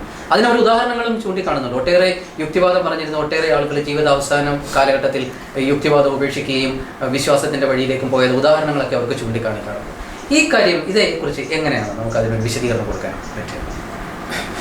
ഇപ്പൊ താങ്കൾ പറഞ്ഞു നാസ്തികത യുവത്വത്തിന്റെ പ്രസരിപ്പിൽ ഉണ്ടാകുന്ന ഒന്നാണ്. അപ്പോൾ പ്രസരിപ്പുള്ള ഒരു ചിന്താഗതിയാണ് എന്ന് അതിൽ നിന്ന് തന്നെ വ്യക്തമാണ്. കാര്യം നമ്മളുടെ എല്ലാ ശേഷികളും വളരെ സജീവവും സക്രിയമായിരിക്കുമ്പോൾ നമ്മൾ എടുക്കുന്ന ഒരു തീരുമാനം. ഇനിയിപ്പോ വയസ്സാകുമ്പോൾ വീൽ ചെയറിലായി പോകും എന്ന് കരുതി കൊച്ചുനാളിലെ വീൽ ചെയറുമായിട്ട് നടക്കേണ്ട കാര്യമില്ലല്ലോ, അല്ലെ? ഇപ്പോ നമുക്ക് അർബുദം വരും, എല്ലാവർക്കും പ്രായമാകുമ്പോൾ അർബുദം വരും എന്ന് പറഞ്ഞ് കൊച്ചുകുട്ടിയായിരിക്കുമ്പോഴേ എന്നാൽ ഒരു കീമോതെറാപ്പി അങ്ങ് തുടങ്ങിക്കളയാം. കീമോതെറാപ്പി എന്ന് പറഞ്ഞാൽ വിഷമാണ്. അപ്പൊ ഇത്തരത്തില് നമ്മൾക്ക് എന്തെങ്കിലും ഒരു വീഴ്ച വരികയാണെങ്കിൽ നമ്മൾക്ക് പലപ്പോഴും അടിപ്പെടുന്ന മനുഷ്യൻ ശിഥിലമാകുമ്പോൾ നമ്മൾ പല കോപ്രായങ്ങളും കാണിച്ചു എന്ന് വരാം, കാണിച്ചില്ല എന്ന് വരാം, രണ്ട് രീതിയിലും വരാം. ഇപ്പൊ മരിക്കാൻ സമയത്ത് അല്ലെങ്കിൽ ആപത് സംഖ്യ ഉണ്ടാകുമ്പോൾ പ്രാർത്ഥിച്ച് ഗതികെട്ട് അവസാനം പ്രാർത്ഥന അവസാനിപ്പിച്ച് ഒന്നാന്തര നാസ്തികനായിട്ട് മരിക്കുന്ന ഒരുപാട് പേരുണ്ട്. പലപ്പോഴും മരണം എന്ന് പറയുന്നത് മതം എന്ന് പറഞ്ഞ ഒരു വായ്ക്കരിയായി മാറുകയാണ് ചെയ്യുന്നത്. അത് മനുഷ്യന്റെ അവസ്ഥയിൽ യാതൊരു മാറ്റം ഉണ്ടാകുന്നില്ല എന്ന് കരുതി നമ്മൾ അത്തരം ശിഥിലമാകുന്ന ഒരു വ്യക്തി അത്തരത്തിലുള്ള കാര്യങ്ങൾ ഇപ്പൊ താങ്കൾ തന്നെ സൂചിപ്പിച്ചതിൽ നിന്ന് തന്നെ പല മദ്യവിരുദ്ധ പ്രവർത്തകരും അവസാനം ജീവിതത്തിന്റെ അവസാനം ഇതിൽ നിന്നെല്ലാം മാറിയിട്ട് തളർന്നുപോയി മദ്യത്തിൽ അടിമയായ ആൾക്കാരെ വരെ അറിയാം. എന്ന് പറഞ്ഞാൽ മദ്യം ശരിയാണെന്നോ മദ്യപിക്കുന്നത് ശരിയാണെന്നോ അതിന് അർത്ഥമില്ല. ഇപ്പോ ഞാൻ മുമ്പ് സൂചിപ്പിച്ചോണം, ഇപ്പൊ നാസ്തികരായിട്ട് നടക്കുന്ന അല്ലെ അവകാശപ്പെടുന്ന അതൊരു പുരോഗമന ചിന്തയാണ്, അല്ലെ കുറച്ചുകൂടെ ഹൈ ലെവലുള്ള ചിന്തയാണെന്ന് പറഞ്ഞ് അവകാശപ്പെടുന്നവരെല്ലാവരും തന്നെ അങ്ങനെ ആയിക്കൊള്ളണമെന്നില്ല. ഇപ്പോ അതൊരു പ്രചരണത്തിന്റെ ഭാഗമായിട്ട് പല അന്ധവിശ്വാസികൾ, വലിയ മുഴുത്ത അന്ധവിശ്വാസികൾ പറയാറുണ്ട്, ഞാൻ പണ്ട് ഭയങ്കര നിരീശ്വരവാദിയായിരുന്നു, ഇപ്പോൾ ഞാൻ ഭയങ്കര അന്ധവിശ്വാസിയായി. എന്ന് പറഞ്ഞാൽ നിരീശ്വരവാദത്തിൽ നിന്നാണ് ഞാൻ വരുന്നത്. അപ്പോൾ അതിൻ്റെ ഉള്ളും അരിയും വശങ്ങളും ഒക്കെ കണ്ടവനാണ് ഞാൻ. ഇതൊക്കെ വെറും ഒരു പ്രചരണമാണ്. പലപ്പോഴും ഒരുപക്ഷെ പുള്ളിയുടെ മതപരത വർദ്ധിച്ചിട്ടുണ്ട്. പണ്ട് അമ്പലങ്ങളിലൊന്നും പോകാതെ അധികം പോകാതിരുന്ന ഒരാളായിരിക്കാം, പക്ഷെ ഇപ്പോൾ മതപരത, അത്യാഗ്രഹവും ആർത്തിയൊക്കെ കൂടുമ്പോൾ അത് വർദ്ധിച്ചിട്ടുണ്ടാകും. മറിച്ച് അയാൾ ഒരിക്കലും ഒരു യുക്തിവാദ മേഖലയിലൊക്കെ അല്ല റാഷണൽ ആയിട്ടുള്ള വ്യക്തി ആയിരിക്കാൻ സാധ്യതയില്ല. പക്ഷെ അവർ അവകാശപ്പെടുന്നത് അവരുടെ അന്ധവിശ്വാസം ന്യായീകരിക്കുന്നതിന്റെ ഭാഗമായിട്ട് ഞാൻ ഭയങ്കര ഇതായിരുന്നു, ഞാനിപ്പോൾ ഇങ്ങോട്ട് വന്നു. ഇപ്പൊ നേരെ തിരിച്ചാണ് നമ്മൾ പലപ്പോഴും കാണാറുള്ളത്. കാര്യം പല വലിയ മതവിശ്വാസികളും മരണത്തോടൊക്കെ എടുക്കുന്ന സമയത്ത് ചികിത്സകളൊക്കെ ചെയ്യുമ്പോൾ നമുക്ക് കാണാൻ കഴിയും, അവർ ആദ്യം ഈ മതപരമായിട്ടുള്ള ആചാരങ്ങളും അനുഷ്ഠാനങ്ങളും ഒക്കെ ഒരുപാട് ചെയ്തിട്ട് അവസാനം അവർ ഇതിൽ നിന്നെല്ലാം പിൻവലിയുകയും ജീവിതത്തിൽ നിന്ന് വളരെ നിശബ്ദമായി ഇറങ്ങിപ്പോവുകയും ചെയ്യുന്ന ഉദാഹരണങ്ങൾ, ആയിരക്കണക്കിന് ഉദാഹരണങ്ങൾ എനിക്ക് പറയാൻ സാധിക്കും. അപ്പോൾ മനുഷ്യൻ ജനിക്കുന്നത് നാസ്തികനായിട്ടാണ്, അവൻ മരിക്കുന്നത് നാസ്തികനായിട്ടാണ്. അതിനിടയിൽ അവന് എടുത്തു ധരിക്കുന്ന ഒരു കുപ്പായം പോലെയോ അല്ലെങ്കിൽ ഒരു ആഭരണം പോലെയോ ഈ മതവിശ്വാസം അത് പരിമിതപ്പെടുകയാണ്. ശരിക്കും അതൊരു കുത്തിവയ്പ്പാണ്. അല്ലാതെ ഈ അമേരിക്കയിൽ എല്ലായിടത്തും എഴുതി വെച്ചേക്കുന്ന ഒരു സ്റ്റേറ്റ്മെന്റ് ഉണ്ട് പല റോഡുകളിലൊക്കെ, no atheist in foxholes, അല്ലെ, യുദ്ധക്കിടങ്ങളിൽ നിരീശ്വരവാദികളില്ല. there are no atheists in foxholes. ഇപ്പൊ പറഞ്ഞു കഴിഞ്ഞാൽ യുദ്ധത്തിന്റെ സമയം വരുമ്പോൾ, ശത്രുവിന്റെ ആക്രമണമൊക്കെ വരുമ്പോൾ എല്ലാവരും അറിയാതെ പ്രാർത്ഥിച്ചു പോകും എന്നാണ്. അപ്പൊ ശരിക്കും ഞാൻ ആ പരസ്യം കണ്ടിട്ട് എനിക്ക് തോന്നിയത് നേരെ തിരിച്ചാണ്. ഈ ഫോക്സ് ഹോൾ എന്ന് പറയുന്ന സാധനം എന്ന് പറഞ്ഞാൽ യുദ്ധക്കിടങ്ങിൽ കയറി കാമോഫ്ലാഷ് ചെയ്യുന്ന രീതിയിലുള്ള യൂണിഫോം ഒക്കെ ധരിച്ച് സർവ ആയുധ വിഭൂഷിതനായിട്ട് ഇരിക്കുകയാണ്. അപ്പൊ അവനെ രക്ഷിക്കാനായിട്ട് എല്ലാം അറിയുന്ന, എല്ലാത്തിനും ശേഷിയുള്ള ഒരു ദൈവം ഉണ്ട് എങ്കിൽ സ്വാഭാവികമായിട്ട് ഇത്തരത്തില് ഉള്ള സുരക്ഷാ ക്രമീകരണങ്ങളും ഇത്തരത്തിലുള്ള ആയുധങ്ങളും ഇത്ര ഒളിച്ചിരിപ്പും ഇതിൻ്റെ ഒന്നും കാര്യമില്ല. അപ്പൊ ഈ യുദ്ധക്കടങ്ങളിൽ ഇരിക്കുന്ന എല്ലാവരും എത്തിയിട്ടാണ് ശരിക്കും. അവൻ വിശ്വാസിയാണെങ്കിൽ അവനൊരു ക്രോസ് വരച്ചിട്ട് കയറി അങ്ങ് ഷൂട്ട് ചെയ്താൽ മതി. അവൻ അങ്ങനെയല്ല കാണുന്നത്. അവൻ യുക്തിബോധത്തോടെ ചിന്തിക്കുന്നു. അവനെ പിടിക്കപ്പെടാതിരിക്കാനായിട്ട് അവൻ അത്തരം വസ്ത്രങ്ങൾ ധരിക്കുന്നു, തിരിച്ചടിക്കാനായിട്ട് ആയുധങ്ങൾ, കഴിക്കാനായിട്ട് ആഹാരം, ഒളിച്ചിരിക്കുന്നു, ബോംബ്, എല്ലാ രീതിയിലും യുക്തിപരമായും ബുദ്ധിപരമായും ചിന്തിച്ചുകൊണ്ട് അവൻ നിൽക്കുകയാണ്. അവന്റെ വിശ്വാസമല്ല, അവന്റെ വിശ്വാസമില്ലായ്മ. തന്നെ രക്ഷിക്കാനായിട്ടൊരു ഒരു സർവശക്തനായ ഒരാളുണ്ട് എങ്കിൽ അവൻ ഇത്തരത്തിലുള്ള ഒരു കോപ്രായം കാണിക്കേണ്ട കാര്യമില്ല. അപ്പൊ നേരെ തിരിച്ചാണ് അതിനകത്ത് വരിക. മനുഷ്യന് വിഷമങ്ങളോ അല്ലെങ്കിൽ പിന്നെ ബുദ്ധിമുട്ടുകളോ ഒക്കെ ഉണ്ടാകുമ്പോൾ നമ്മൾ ചിലപ്പോൾ, ഞാൻ മുമ്പേ സൂചിപ്പിച്ചിട്ടുണ്ട്, നമുക്ക് വേണ്ടാത്ത കാര്യങ്ങൾ പോലും നമ്മൾ ചെയ്യുന്നത്. ചില ആഹാരം കിട്ടാതെ ബുദ്ധിമുട്ട്, വിസർജ്യം ഭക്ഷിക്കുന്നവർ വരെയുണ്ട്. ചില എന്തെങ്കിലും പച്ചമീൻ ഇപ്പോൾ കടലിലൊക്കെ ചെല്ലുമ്പോൾ ആ ഒരു ഘട്ടത്തിൽ ചിലപ്പോൾ അവരെന്തെങ്കിലും ചെയ്തു എന്നുള്ളത് അവരുടെ നല്ല കാലത്ത്, അല്ലെങ്കിൽ അവർക്ക് ചിന്താശേഷി ഉള്ള കാലത്ത്, അവരുടെ ശേഷികൾ സജീവവും സക്രിയവുമായിരുന്ന കാലഘട്ടത്തിൽ അവരെത്തിച്ചേർന്ന നിഗമനങ്ങളുടെ സാധ്യത ഒട്ടും നഷ്ടപ്പെടും. ആ വ്യക്തിയാണ് അവിടെ വീഴുന്നത്. ഇപ്പൊ ഞാൻ നാളെ കാലഘട്ടത്തിൽ, നാളെ ഞാൻ ഇത്രയും പറഞ്ഞിട്ട് ഞാൻ നാളെ എന്തെങ്കിലും മതപരമായിട്ടുള്ള ഒരു അവസാന കാലഘട്ടത്തിൽ തുടങ്ങിയാൽ തെറ്റെൻ്റെതാണ്, ഞാനാണ് തെറ്റാവുന്നത്. മറിച്ച് ഞാൻ പറഞ്ഞത് തെറ്റാവണമെങ്കിൽ അത് യുക്തിസഹമായും തെളിവിന് ആധാരമായിട്ടും തെറ്റാണെന്നില്ലെങ്കിൽ എനിക്ക് മാറാം. കാര്യം ഞാനിപ്പോൾ ഇരിക്കുന്ന അവസ്ഥയിൽ തന്നെ പിന്നെ ഉണ്ടാവണമെന്നില്ല. സ്വാഭാവികമായിട്ടൊരു വ്യക്തി മാറിക്കൊണ്ടേയിരിക്കും. മറിച്ച് പക്ഷെ ആശയം എന്ന് പറയുന്നത് വളരെ കൃത്യമാണ്. അത് ഇതുമായി യാതൊരു രീതിയിലും ബന്ധപ്പെടുന്നു. പ്രൊഫസർ രവിചന്ദ്രൻ, പക്ഷേ ഈ നാസ്തിക ചിന്തയും ശാസ്ത്രീയ ചിന്തയും ഒക്കെ ഒട്ടേറെ ശക്തമായി കൊണ്ടിരിക്കുന്ന പ്രചരണ മാധ്യമങ്ങളിൽ കൂടി, താങ്കളുടെ പുസ്തകം, അതുപോലെ തന്നെ ഡോക്കിൻസിനെ പോലെയുള്ള ശാസ്ത്രീയ പ്രചാരകരുടെ പുസ്തകങ്ങളൊക്കെ ലോകം മുഴുവൻ പ്രചരിപ്പിക്കപ്പെടുന്നെങ്കിൽ പോലും ഇപ്പോഴും മതം ശക്തി പ്രാപിച്ചു വരുന്നതായാണ് നമ്മൾ പ്രത്യക്ഷത്തിൽ കാണുന്നത്. അപ്പോൾ എന്തുകൊണ്ടാണ് ഈ മതം നശിക്കുവാൻ, ഈ ശാസ്ത്രീയ ചിന്തയുടെ അല്ലെങ്കിൽ ശാസ്ത്രീയ പ്രചരണത്തിന് മതത്തെ എളുപ്പം നശിപ്പിക്കുവാൻ കഴിയാത്തതിൻ്റെ കാരണം എന്തൊക്കെയാണ്? ഇതിപ്പോ നമ്മള് മദ്യവിരുദ്ധ പ്രചരണം രൂക്ഷമാക്കും തോറും ബിവറേജസ് കോർപ്പറേഷന് മുന്നിലെ ക്യൂവും കൂടി വരികയല്ലേ. അപ്പോ ഈ മതവിശ്വാസം എന്ന് പറഞ്ഞാൽ ഞാൻ അടിസ്ഥാനപരമായിട്ട് പറഞ്ഞു, അത് നമ്മളുടെ ആഗ്രഹങ്ങളെയും ആശകളെയും അതുപോലെ തന്നെ കീശയും, ആശ മാത്രമല്ല കീശയും പോഷിപ്പിക്കുന്ന ഒരു സോഷ്യൽ ഇൻസ്റ്റിറ്റ്യൂഷനാണ്. സ്വാഭാവികമായിട്ട് അത് ആളുകൾക്ക് ഈ മദ്യം പോലെ മയക്കുമരുന്ന് പോലെ ഒരു ലഹരിയായിട്ട് അവർക്ക് അതിനകത്ത് അഡിക്ഷൻ ഉണ്ടാകാനുള്ള സാധ്യത കൂടുതലാണ്. ഇനി താങ്കൾ പറഞ്ഞോളം മതം ലോകത്ത് എമ്പാടും പുരോഗമിക്കുന്നു എന്ന് പറയുന്നത് വസ്തുതാപരമായി ശരിയല്ല. ഇപ്പോൾ ഇന്ത്യ പോലെയുള്ള അല്ലെങ്കിൽ ആഫ്രിക്ക പോലെയുള്ള വികസ്വര രാജ്യങ്ങളിൽ, പട്ടിണി രാജ്യങ്ങളിൽ മതം എന്താണ് മാലിന്യത്തിൽ കൊതുക് വളരുന്നോണോ ഇങ്ങനെ തഴച്ച് വളരുന്നുണ്ട്. പക്ഷേ പരിഷ്കൃത ലോകത്ത് മതം അവിടുന്ന് നീങ്ങിപ്പോവുകയാണ് ചെയ്യുന്നത്. ഇപ്പോൾ യൂറോപ്പ് തന്നെ നോക്കുക, യൂറോപ്പ് ഓരോ ദിവസവും കൂടുതൽ കൂടുതൽ മതനിരപേക്ഷമായിക്കൊണ്ടിരിക്കുകയാണ്. ഇപ്പോൾ സ്വീഡൻ പോലെയൊക്കെയുള്ള രാജ്യത്ത് 80%-ലധികം അവിശ്വാസികളാണ്. ഡെൻമാർക്ക് പോലെയുള്ള രാജ്യം, നോർവേ, സ്കാൻഡിനേവിയൻ രാജ്യങ്ങൾ, ഈവൻ അമേരിക്ക, ഏറ്റവും വലിയ മതരാഷ്ട്രങ്ങൾ, ഏറ്റവും ശക്തമായ മതരാഷ്ട്രങ്ങൾ ഒന്നായിരുന്നു അമേരിക്ക. അമേരിക്കയിലൊക്കെ ഇപ്പോൾ നിരീശ്വരവാദികളും അതുപോലെ തന്നെ റാഷണലായിട്ട് ചിന്തിക്കുന്നവരുടെ എണ്ണം ഏറ്റവും കൂടുതൽ കൂടി വരുന്ന സമയമാണ്. ഏറ്റവും കൂടുതൽ എന്ന് പറഞ്ഞു കഴിഞ്ഞാൽ 95-ന് ശേഷം അമേരിക്കയിലെ നിഷേധികളുടെ അനുപാതം ഏതാണ്ട് ഇരട്ടിയിലധികം വർദ്ധിച്ചു. അത് വളരെ ഇന്ന് അമേരിക്ക ചെയ്യുന്നത് നാളെ ലോകം ചെയ്യുന്നു എന്ന് നമ്മൾ പല കാര്യങ്ങളിലും കണ്ടിട്ടുള്ളതാണ്. അമേരിക്കയിലൊക്കെ മതനിരാസം ശക്തിപ്പെടുവെന്നൊരു പക്ഷേ കഴിഞ്ഞ നൂറ്റാണ്ടിൽ സോവിയറ്റ് യൂണിയനൊക്കെ ഇരിക്കുന്ന സമയത്ത് ചിന്തിക്കാൻ പോലും സാധിക്കാത്ത കാര്യം. അപ്പോൾ യൂറോപ്പും അതുപോലെ തന്നെ അമേരിക്ക പോലെയുള്ള രാജ്യങ്ങൾ, ഈവൻ ഇസ്രായേൽ പോലെയുള്ള രാജ്യങ്ങൾ, ഓസ്ട്രേലിയയും ന്യൂസിലാൻഡും കാനഡയും പോലെയുള്ള രാജ്യങ്ങളെല്ലാം ഈ നാസ്തികതയും അതുപോലെ തന്നെ മതനിഷേധവും ശക്തിപ്പെടുന്നു എന്നുള്ള ഒരു വസ്തു തന്നെയാണ്. അത് നമ്മൾ വായിച്ചറിയുന്ന കാര്യങ്ങളാണ്. ഇനി മറ്റൊന്ന്, മതം മുന്നോട്ട് പോകുന്നത് പ്രധാനമായിട്ടും മതം ഒന്നാമത് പരിഷ്കരണ വിധേയമല്ല എന്ന് മാത്രമല്ല, അത് പരിശോധനാ വിധേയമല്ല. If you are having a waxen head should not walk in sun എന്നാണ് പറയുക. ഈ മെഴുകു കൊണ്ടുള്ള തലയാണെങ്കിൽ ചൂടിനടുത്ത് പോകരുത്, ഉരുകിപ്പോകും എന്ന് പറയുന്നതാണ്. മതം ഒരിക്കലും പരിഷ്കരിക്കാനോ പരിശോധിക്കാനോ ചോദ്യങ്ങളെ നേരിടാനോ തയ്യാറല്ല. അത് എന്ന് പറഞ്ഞു കഴിഞ്ഞാൽ കുട്ടിക്കാലത്ത് നിങ്ങളിലേക്ക് കിട്ടുന്ന ഒരു ബോധനമാണ്. ഈ ബോധനം എന്ന് പറയുന്നത് നിർബന്ധിത ബോധനമാണ്. നിങ്ങളുടെ മതം തിരഞ്ഞെടുക്കില്ല. നിങ്ങൾ ഇസ്രായേലിലാണെങ്കിൽ ഒരു ജൂതനായിട്ടും, ഇറാനിലാണെങ്കിൽ ഒരു മുസ്ലിമായിട്ടും, ഇന്ത്യയിലാണെങ്കിൽ ഒരു ഹിന്ദുവായിട്ടും ജനിക്കുന്നത് നിങ്ങൾ ചോദിച്ചു വാങ്ങുന്നതോ തിരഞ്ഞെടുക്കുന്നതോ അല്ല, മറിച്ച് നിങ്ങൾ അങ്ങനെ ആക്കപ്പെടുകയാണ്. It's not your decision. ഇപ്പോൾ ഈ ഡിസിഷന്റെ ഏറ്റവും വലിയ പ്രധാനം മതത്തിന്റെ ഒരു മതവിശ്വാസം എന്ന് പറയുന്നത്, വാർക്കപ്പണിക്കൊക്കെ നമ്മൾ ഈ ചട്ടിയിലെ കോൺക്രീറ്റ് ഒരാളെടുത്ത് അടുത്താക്ക് കൊടുക്കുന്നുണ്ട്. എൻ്റെ മുതുമുത്തച്ഛനെടുത്ത് എൻ്റെ മുത്തച്ഛന് കൊടുത്തു, ആ ചട്ടി എടുത്ത് എൻ്റെ അച്ഛന് കൊടുത്തു, അച്ഛനെ ചട്ടി എടുത്ത് എനിക്ക് തന്നു, ഞാൻ ആ ചട്ടി എടുത്ത് എൻ്റെ മക്കൾക്ക് കൊടുക്കുന്നു. ഈ ചട്ടിയിൽ എന്താണെന്ന് ആരും നോക്കുന്നില്ല. അപ്പോൾ ഇതൊരു മീനിങ്ലെസ് കണ്ടിന്യൂറ്റിയാണ്.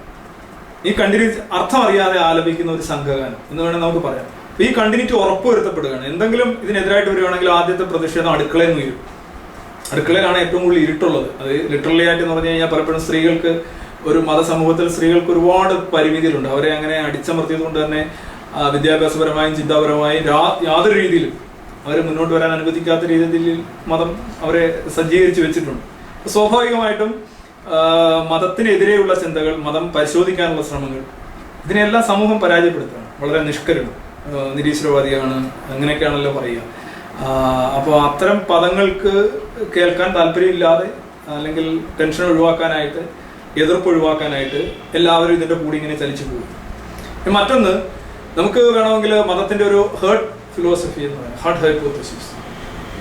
മതം പെട്ടെന്ന് വ്രണപ്പെടുമെന്നാണ്. മതം ശരിക്കും ഒരു വ്രണം തന്നെയാണ്. നൂറ്റാണ്ടുകളായിട്ട് മനുഷ്യ മനസ്സിൽ, അല്ലെ മനുഷ്യ മനസ്സാക്ഷിയിലെ ഏറ്റവും ഒരു വ്രണം തന്നെയാണ്. അതെപ്പോഴും പൊട്ടിയൊലിച്ചുകൊണ്ടിരിക്കുകയാണ്. പക്ഷെ ഒന്ന് ആലോചിച്ച് നോക്കുക, നിങ്ങൾക്ക് നിങ്ങളുടെ രാജ്യത്തെ വിമർശിക്കാം, രാജ്യം യുദ്ധം ചെയ്യുമ്പോൾ അത് ശരിയല്ലെന്ന് പറയാം. ഇപ്പൊ അരുന്ധതി റോയ് തന്നെ കാശ്മീരിനെ കുറിച്ച് അഭിപ്രായം പറഞ്ഞു, രാജ്യവിരുദ്ധം എന്ന് പലരും പറഞ്ഞു. പക്ഷെ അത് അരുന്ധതി റോയ് ഇപ്പോഴും പുറത്ത് നിൽക്കുകയാണ്. അതിന്റെ പേരിൽ ഇവിടെ ഒരു കലാപം ഉണ്ടായിട്ടില്ല, ഒരു ലഹള ഉണ്ടായിട്ടില്ല, തെരുവുകൾ കത്തിയില്ല. പക്ഷെ രാജ്യത്തിനെതിരെ രാഷ്ട്രീയക്കാരെ നമ്മൾ വിമർശിക്കുന്നു, നമ്മൾ ടാക്സിനെതിരെ സംസാരിക്കുന്നു, ഭരണഘടനയ്ക്കെതിരെ സംസാരിക്കുന്നു. You are sometimes you are criticizing your nation, your constitution, almost everything you criticize, but you should not criticize religion.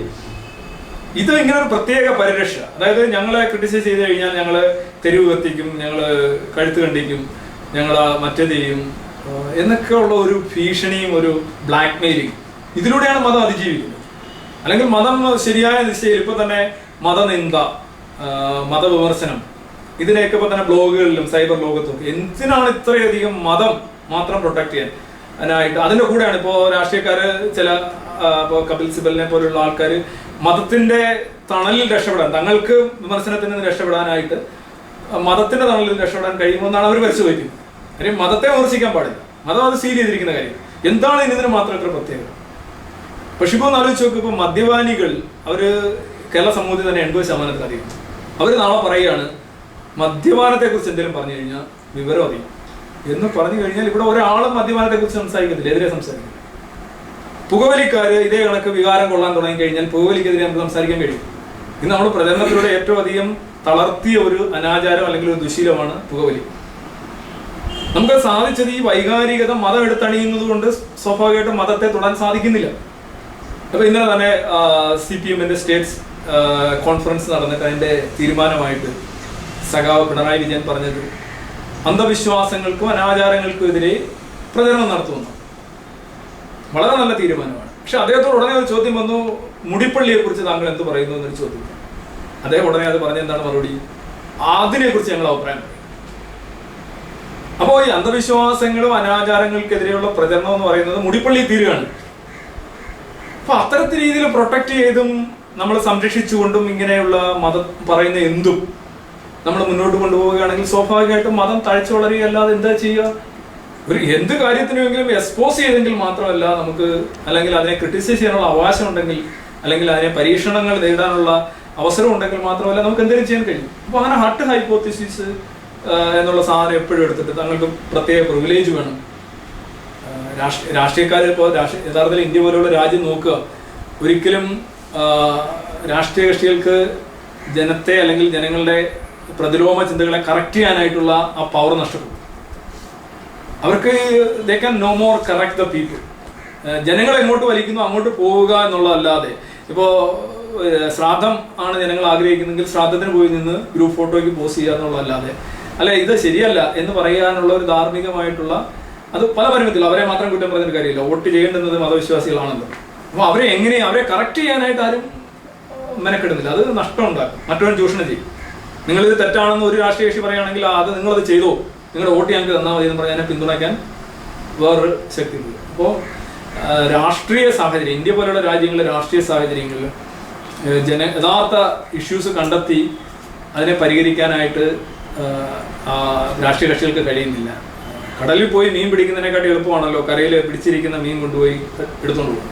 അപ്പോൾ ജനങ്ങളെ സ്വാധീനിക്കാൻ കഴിയാതിരിക്കുമ്പോൾ ജനങ്ങളുടെ സ്വാധീനം അവകാശപ്പെടുന്ന മതങ്ങളെ സ്വാധീനിക്കും.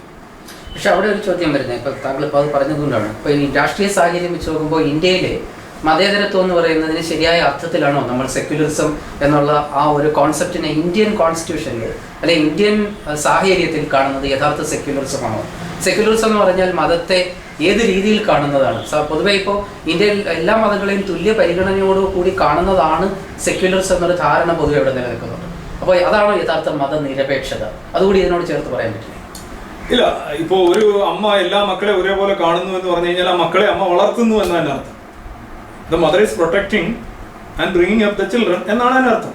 ഇപ്പൊ ഒരു രാജ്യം എല്ലാ മതങ്ങളെയും തുല്യ രീതിയിൽ പ്രോത്സാഹിപ്പിക്കുന്നുവെങ്കിൽ അത് മതനിരപേക്ഷമല്ല, അത് മതപരത വിത്ത് ഈക്വൽ സ്റ്റേറ്റസ് എന്നുള്ളതാണ്. അതിനെ ഒരിക്കലും മതനിരപേക്ഷത എന്നോ മതാതീതം, മതനിരപേക്ഷം എന്ന് പറഞ്ഞാൽ മതത്തിന് അതീതമായതെന്നാണ്, അല്ല മതപരം എന്നല്ല അതിനർത്ഥം. പക്ഷേ ഇന്ത്യൻ രാഷ്ട്രീയത്തില് മതത്തിന്റെ സ്വാധീനം കൂടി വരുന്നതനുസരിച്ച് ഇന്ത്യയില് മതപരതയാണ് യഥാർത്ഥ മതേതരത്വമായിട്ട് മാറിക്കൊണ്ടിരിക്കുന്നത്. അത് നമ്മളിപ്പോ വിക്കിപീഡിയയിലൊക്കെ നോക്കിക്കഴിഞ്ഞാല് മതേതരത്വത്തിന് കൊടുക്കുന്ന അർത്ഥവും ഇവിടുത്തെ വിദ്വാൻമാര് കൊടുക്കുന്ന ഡെഫിനിഷൻ തമ്മിൽ വലിയ വ്യത്യാസമുണ്ട്. മതേതരമായ ഒരു കാര്യം മതപരമാവുമെങ്കിൽ പിന്നെ എന്താണ് മതപരമല്ലാത്തത്? നിങ്ങൾ ആദ്യം എന്നോട് ചോദിച്ചു നാസ്തികത ഒരു മതമാണ്. നാസ്തികത എന്ന് വെച്ചാൽ മതത്തിന് ഏറ്റവും ഓപ്പോസിറ്റ് ആയിട്ട് നിൽക്കുന്നത് മതമാണെങ്കിൽ എല്ലാം മതമാണ്. ഇപ്പൊ മതേതരത്വവും മതപരമാണെങ്കിൽ എല്ലാം മതപരമാണ്. ഇന്ത്യയിൽ അങ്ങനെ ഒരു വളരെ അശ്ലീലപരമായിട്ടുള്ള ഒരു നിർവചനം അല്ല. അപ്പൊ ഒരു പ്രധാന ചോദ്യം ഉദിക്കുന്നത്, ഒരാൾക്ക് ഒരേ സമയം മതവിശ്വാസിയും മതേതരനുമാകാൻ കഴിയുമോ? വാചകത്തിലൂടെ സാധിക്കും. പക്ഷെ യഥാർത്ഥത്തില് മതവിശ്വാസിയായ ഒരാൾ മതേതരനാണോ അല്ലേ? എങ്ങനെയാണ്? മതവിശ്വാസി തീർച്ചയായിട്ടും മതപരമായി ജീവിക്കുകയും ചിന്തിക്കുകയും ചെയ്യുന്ന ആളാണ്. അയാൾക്ക് മതേതരമായി ചിന്തിക്കാൻ സാധിക്കും. നമ്മൾ ഇരിക്കുന്ന സ്റ്റൂള് നമ്മൾ തന്നെ ഉയർത്തുന്നോണമാണ്. നമുക്കൊരു അവകാശം നടത്താം, ഞാൻ മതവിശ്വാസിയാണ്. അയാൾ മതവിശ്വാസി എന്ന് പറഞ്ഞാൽ തന്റെ മതം ഏറ്റവും ശ്രേഷ്ഠമാണെന്നും ആ മതം പറയുന്ന ദൈവമാണ് ഏക ദൈവമെന്നും വിശ്വസിക്കുന്നതാണ് മതവിശ്വാസി. അയാൾക്ക് എങ്ങനെയാണ് മതേതരമായി എല്ലാ മതങ്ങളെയും തുല്യമായി കാണാൻ കഴിയുക? ഒരു കന്യക പ്രസവിക്കുന്നു എന്ന് പറയുന്നതിനേക്കാൾ അയഥാർത്ഥമല്ലേ? നമുക്കിങ്ങനെ വാചകം അടിച്ച് എന്ത് വേണമെങ്കിലും സാധിക്കാം. ഓം ഹ്രീ എന്ന് പറയാം. ഒരു മതവിശ്വാസി എന്ന് പറഞ്ഞാൽ മതപരമായി ജീവിക്കുന്നവൻ എന്നാണ് അർത്ഥം. അവന് മതേതരമായോ മതാതീതമായോ ജീവിക്കാൻ ബുദ്ധിമുട്ടാണ്. പിന്നെ അങ്ങനെ പറയുകയാണെന്നുണ്ടെങ്കിൽ നമുക്ക് എന്തും പറയാം. ആരർത്ഥത്തിൽ നമുക്ക് വേണമെങ്കിൽ ഇപ്പൊ പച്ചക്കുതിര എന്ന് പറയുന്ന ഒരു കുതിരയാണെന്ന് വേണമെങ്കിൽ പറയാം. പക്ഷെ ഇപ്പോൾ ഒന്ന് ആലോചിച്ച് നോക്കുക, മതേതരം എന്ന് പറഞ്ഞാൽ മതത്തിന് ഇതരമായത് അല്ലെങ്കിൽ മതത്തിന് അതീതമായതാണ്. ഇപ്പോൾ നമ്മൾ മാംസേതര ഭക്ഷണം എന്ന് പറഞ്ഞാൽ എന്താ അർത്ഥം? മാംസ ഭക്ഷണം എന്നാണോ അർത്ഥം? ഈ വാക്കുകൾക്കൊക്കെ ഒരു അർത്ഥമില്ലേ? ഇപ്പോൾ രാഷ്ട്രത്തിന് മതമില്ല, അതാണ് രാഷ്ട്രം മതേതരമാകുന്നത്. വ്യക്തിക്ക് മതം ഇല്ലെങ്കിലേ കൃത്യമായി അയാൾ മതേതരമാകുകയുള്ളൂ. ഇപ്പോൾ ഗാന്ധിജിയെയും അങ്ങനെയുള്ള ആൾക്കാരെ എല്ലാം ചൂണ്ടിക്കാണിച്ചുകൊണ്ട് അവർ മതേതരവാദികൾ എന്ന് പറഞ്ഞു കേൾക്കാറുണ്ട്. ഗാന്ധിജി ഒന്നും ഒരിക്കലും ഒരു ശരിയായ അർത്ഥത്തിൽ മതേതരവാദിയല്ല. ഗാന്ധിജിയുടെ ഒരു സ്യൂഡോ സെക്യുലറിസം ആണ് ശരിക്കും ഇന്ത്യയുടെ ഒരു വലിയൊരു ബാധ്യതയായി തീർന്നത്. അപ്പോൾ ഒരു പ്രത്യേക മതത്തിൽ വിശ്വസിക്കുകയും മറ്റു മതങ്ങളെ അക്കോമഡേറ്റ് ചെയ്യുകയും സഹിഷ്ണുതയോടെ കാണുകയും ചെയ്യുന്നതാണ് മതേതരത്വം എന്നുള്ള രീതിയിൽ ഈ മതേതരത്തെ അധപ്പതിപ്പിക്കുകയാണ് അവിടെ ചെയ്തത്. അങ്ങനെ നോക്കുമ്പോൾ ജവഹർലാൽ നെഹ്റു മതേതരനാണെന്ന് പറയാം. ജവഹർലാൽ നെഹ്റു എല്ലാ അർത്ഥത്തിലും മതേതരനായിരുന്നു. അദ്ദേഹം ഒരു അവിശ്വാസിയായിരുന്നു. അദ്ദേഹത്തിന് എല്ലാ മതങ്ങളെയും ശരിക്കും താത്വികമായി പറയുകയാണെങ്കിൽ എല്ലാ മതങ്ങളെയും തുല്യ നിലയിൽ കാണുകയും എല്ലാ മതങ്ങളോടും രാഗദോഷങ്ങളെല്ലാം സമഭാവനയോട് നിർവഹിക്കുകയും ചെയ്യണമെങ്കിൽ അയാൾ ഒരു അവിശ്വാസിയായിരിക്കും. അല്ലാന്നുണ്ടെങ്കിൽ ബാക്കിയുള്ളതെല്ലാം ഈ കുത്തിവെക്കുന്ന എന്ന് പറഞ്ഞാൽ നമ്മൾ അറ്റാച്ച് ചെയ്യും, നമുക്ക് വേണമെങ്കിൽ പറഞ്ഞ് പരത്തി ആക്കാം. ഒരു സംഗതി അങ്ങനെ ആയിരിക്കും. ഇനി അതാണ് ഒരു മതേതരത്വം ഇന്ത്യയിൽ പറയുന്നുണ്ടെങ്കിൽ നമ്മളുടെ വിദ്യാഭ്യാസം തന്നെ മതപരമാണ്. എന്നുവെച്ചാൽ മതത്തെ ചോദ്യം ചെയ്യാൻ കഴിയാത്ത വിദ്യാഭ്യാസമാണ് നമുക്ക് ലഭിക്കുന്നത്. മതവിദ്യാഭ്യാസമുണ്ട്, അതിന്റെ കാര്യം അതിനും പോക്കാണ്. പിന്നെ നമ്മൾ സ്കൂളുകളിൽ കാണുന്ന വിദ്യാഭ്യാസം എന്ന് പറയുന്നത് തന്നെ മതത്തെ പ്രോത്സാഹിപ്പിക്കുകയും ഇപ്പോൾ മതമഹാന്മാര്, സ്കൂള്, തീർത്ഥാടന കേന്ദ്രങ്ങള്, മതത്തെ ആഘോഷിക്കുക, അതിനുള്ള ചെറിയ ചോദ്യങ്ങൾ പോലും റദ്ദാക്കുകയും ചെയ്യുന്ന വിദ്യാഭ്യാസമാണ് നമ്മൾ കാണുന്നത്. അപ്പോൾ കൊച്ചു കുട്ടികളെന്ന് ആലോചിച്ച് നോക്കുക, നമ്മൾക്ക് ആദ്യം കുത്തിവെക്കുന്ന ഒരു സാധനമാണ് നമ്മൾ കണ്ടിന്യൂ ചെയ്ത് പോകുന്നത്. ഇപ്പോൾ ചൈനയിൽ ചെന്ന് കഴിഞ്ഞാൽ അവിടെ കുട്ടികൾ പാമ്പിന്റെ ഭക്ഷിക്കും. അപ്പൊ നാഗാലാൻഡിൽ ചെന്ന് കഴിഞ്ഞാൽ അവിടെ നായയെ ഭക്ഷിക്കും. നമുക്കത് സാധിക്കുന്നില്ല. എന്തുകൊണ്ടാണ്? അന്യന്റെ മതം നായയുടെ മാംസം പോലെയോ അല്ലെങ്കിൽ പാമ്പിന്റെ മാംസം പോലെ നമുക്ക് മാറുകയാണ്. കാര്യം നമ്മൾ ആദ്യം പാമ്പിനെ ഭക്ഷിച്ചാണ് ശീലിച്ചത്. അപ്പൊ അങ്ങനെയാണ് പലപ്പോഴും മതവിശ്വാസം എന്ന് പറഞ്ഞ ഒരു സ്ഥലവിശ്വാസം. ആ സ്ഥലത്തുള്ള ആൾക്കാർ അടിച്ചേൽപ്പിക്കുന്ന സാധനം കണ്ടിന്യൂ ചെയ്ത് പോവുകയാണ്. അപ്പൊ മതത്തിന്റെ താങ്കളുടെ വളർച്ചയുടെ ഒരു കാര്യം ഞാൻ പറയട്ടെ. ഈ ചൈൽഡ്ഹുഡ് ഇൻഡോക്ട്രിനേഷൻ അല്ലെങ്കിൽ ബാല്യത്തിലേ ഉള്ള മതബോധനം എന്ന് പറയുന്ന സാധനം അല്ലെങ്കിൽ അങ്ങനെ ഒരു ഏർപ്പാട് ഇല്ലാതാക്കി നോക്കട്ടെ. ഈ മതം എന്ന് പറയുന്ന ഒരു കെട്ടുകഥകളുടെ ഒരു അമ്മൂമ്മ കഥകളുടെ ഒരു സമാഹാരം നിങ്ങളൊരു 18 അല്ലെങ്കിൽ 15 വയസ്സുള്ള ഒരു കുട്ടിക്ക് കൊണ്ട് കൊടുത്തു നോക്കട്ടെ. അവനതൊരു മായാവി കഥ പോലെ ഒരു ഡിങ്കൻ കഥ പോലെ കാണുകയുള്ളൂ. നമ്മളെ ശേഷി വളർന്നു കഴിഞ്ഞാൽ ഇത്തരം സാധനങ്ങൾ നമ്മൾ എടുക്കില്ല. പക്ഷെ അതുകൊണ്ട് എന്ത് ചെയ്യും? അതെ, ചിറക് മുളയ്ക്കുന്നതിന് മുമ്പ് കട്ട് ചെയ്തു. ഒരു 10 വയസ്സാകുമ്പോഴേ തന്നെ മതം നിറഞ്ഞ മതപരിതമായ മനസ്സുമായിട്ടാണ് കുട്ടി ജീവിതത്തിലേക്ക് പ്രവേശിക്കുന്നത്.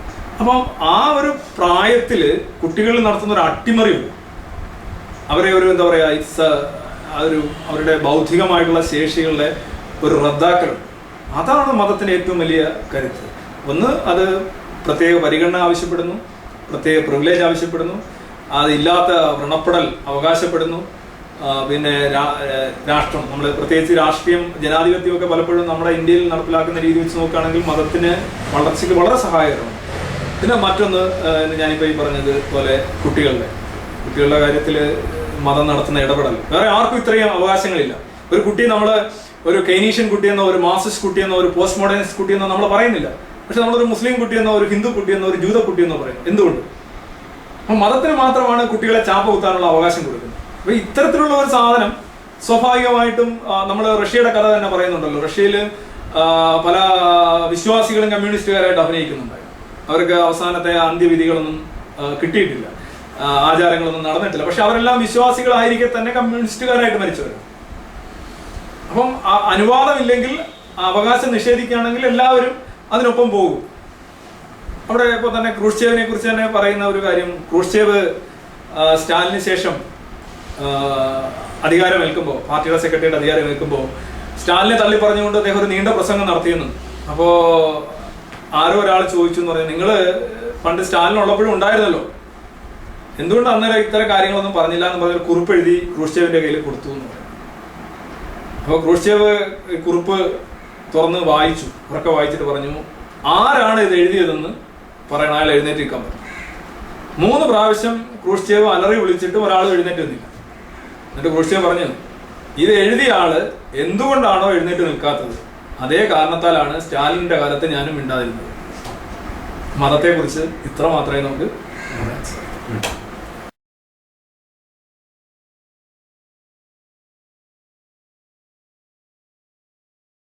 പ്രൊഫസർ രവിചന്ദ്രൻ, റിച്ചാർഡ് ഡോക്കിൻസിന്റെ the greatest show on earth എന്ന പുസ്തകത്തിന്റെ തർജ്ജമ താങ്കൾ പൂർത്തിയാക്കി DC അടുത്ത മാസം പ്രസിദ്ധീകരിക്കാൻ പോകുന്നു. അതേക്കുറിച്ച് താങ്കൾക്ക് എന്താണ് പറയുന്നത്? ഗ്രേറ്റസ്റ്റ് ഷോ ഓൺ എർത്ത് ശരിക്കും മലയാളത്തിൽ ഒരു വലിയ മാറ്റം ഉണ്ടാക്കുന്നതാണ് ഞാൻ പ്രതീക്ഷിക്കുന്നത്. കാര്യം പരിണാമശാസ്ത്രവുമായി ബന്ധപ്പെട്ട് മലയാളത്തിൽ ഇറങ്ങിയിരിക്കുന്ന പ്രധാനപ്പെട്ട പുസ്തകങ്ങൾ ഒക്കെ തന്നെ വളരെ ഇൻഫോർമേറ്റീവ് ആണ്. പക്ഷേ ചെറിയ പുസ്തകങ്ങളാണ്. ചെറുതായതുകൊണ്ട് അത് മോശമാണെന്നല്ല ഞാൻ ഉദ്ദേശിച്ചത്. ശാസ്ത്ര സാഹിത്യ പരിഷത്ത് ഇറക്കിയ പുസ്തകങ്ങളാണ്. നല്ല പുസ്തകങ്ങളാണ്, വളരെ നല്ല പുസ്തകങ്ങളാണ്. പക്ഷേ വളരെ എലാബറേറ്റ് ആയിട്ട് ഇതിൻ്റെ സമസ്ത മേഖലകളെയും സ്പർശിക്കുന്ന ഒരു ഇംഗ്ലീഷ് പുസ്തകത്തിൻ്റെ, അതും ഡോക്കിൻസിനെ പോലെ ഇന്ന് ലോകത്ത് പരിണാമ ശാസ്ത്ര രംഗത്ത് ഏറ്റവും അധികം അറിയപ്പെടുന്ന വ്യക്തി ആര് എന്ന് ചോദിച്ചു കഴിഞ്ഞാൽ, ഇപ്പോൾ ഏണസ്റ്റ് മേയർ തന്നെ പറയുകയുണ്ടായി, നിങ്ങൾ ലണ്ടനിലൂടെ പോകുന്ന മനുഷ്യരെ 10 പേരെ തടഞ്ഞു നിർത്തി ചോദിക്കുകയാണ് ലോകത്ത് നിന്ന് ജീവിച്ചിരിക്കുന്ന ഡാർവിൻ്റെ ഏറ്റവും പ്രശസ്തനായ പിൻതലമുറക്കാരൻ ആര് എന്ന് ചോദിച്ചു കഴിഞ്ഞാൽ 10ൽ 9 പേരും പറയും റിച്ചാർഡ് ഡോക്കിൻസ് ആണ് എന്ന് മേയർ പറയുന്നുണ്ട്. അത് ഒരു അസൂയ കലർന്ന, ആദരവ് കലർന്ന, ആരാധന കലർന്ന ഒരു വിശേഷണമാണ്, അല്ലെങ്കിൽ ഒരു പ്രസ്താവനയാണ്. അത് സൂചിപ്പിക്കുന്നത് ഡാർവിൻ്റെ ഏറ്റവും ശക്തനായ വക്താവായി ഇന്ന് അറിയപ്പെടുന്നത് ഡോക്കിൻസ് തന്നെയാണ്, ഇഷ്ടപ്പെട്ടാലും ഇല്ലെങ്കിൽ. അപ്പോൾ അദ്ദേഹത്തിൻ്റെ ബെസ്റ്റ് സെല്ലർ എന്ന് പറയാവുന്ന പരിണാമത്തിൽ ഈ കഴിഞ്ഞ 2009 ഇറങ്ങിയ the greatest show on earth ആണ്. അത് മലയാളത്തിൽ തർജ്ജമ ചെയ്യാൻ ഒരു അവസരം കിട്ടിയതിൽ എനിക്ക് ഭയങ്കര സന്തോഷമുണ്ടായിരുന്നു. കുറേ വളരെ നല്ലൊരു അനുഭവമായിരുന്നു അത്. ഇപ്പോൾ അടുത്ത മാസം ഇറങ്ങുന്നു എന്ന് പറയുമ്പോൾ ഒരു പക്ഷേ മലയാളത്തിൽ ഇങ്ങനെ ഒരു പുസ്തകം ആദ്യമായിട്ടാണ്. ഒരു 600 പേജിലധികം ഉണ്ട്. 40 പേജ് കളർ ചിത്രങ്ങൾ സഹിതമാണ് പുസ്തകം ഇറങ്ങുന്നത്. അപ്പോൾ മലയാളത്തിൻ്റെ ശാസ്ത്രശാഖയ്ക്ക് വലിയൊരു മുതൽക്കൂട്ടായിരിക്കും ആ പുസ്തകം എന്നാണ് എൻ്റെ പ്രതീക്ഷ. ഇത്രയും നേരം ഞങ്ങളുടെ ചോദ്യങ്ങൾക്ക് വളരെ വിശദമായ മറുപടി പറഞ്ഞ പ്രൊഫസർ രവിചന്ദ്രന് റാഷണൽ ടോക്സിന്റെ നന്ദി. വളരെ ഞങ്ങളുടെ ഒരു ചെറിയ ഉപകാരം. Thank you very much. Thank you.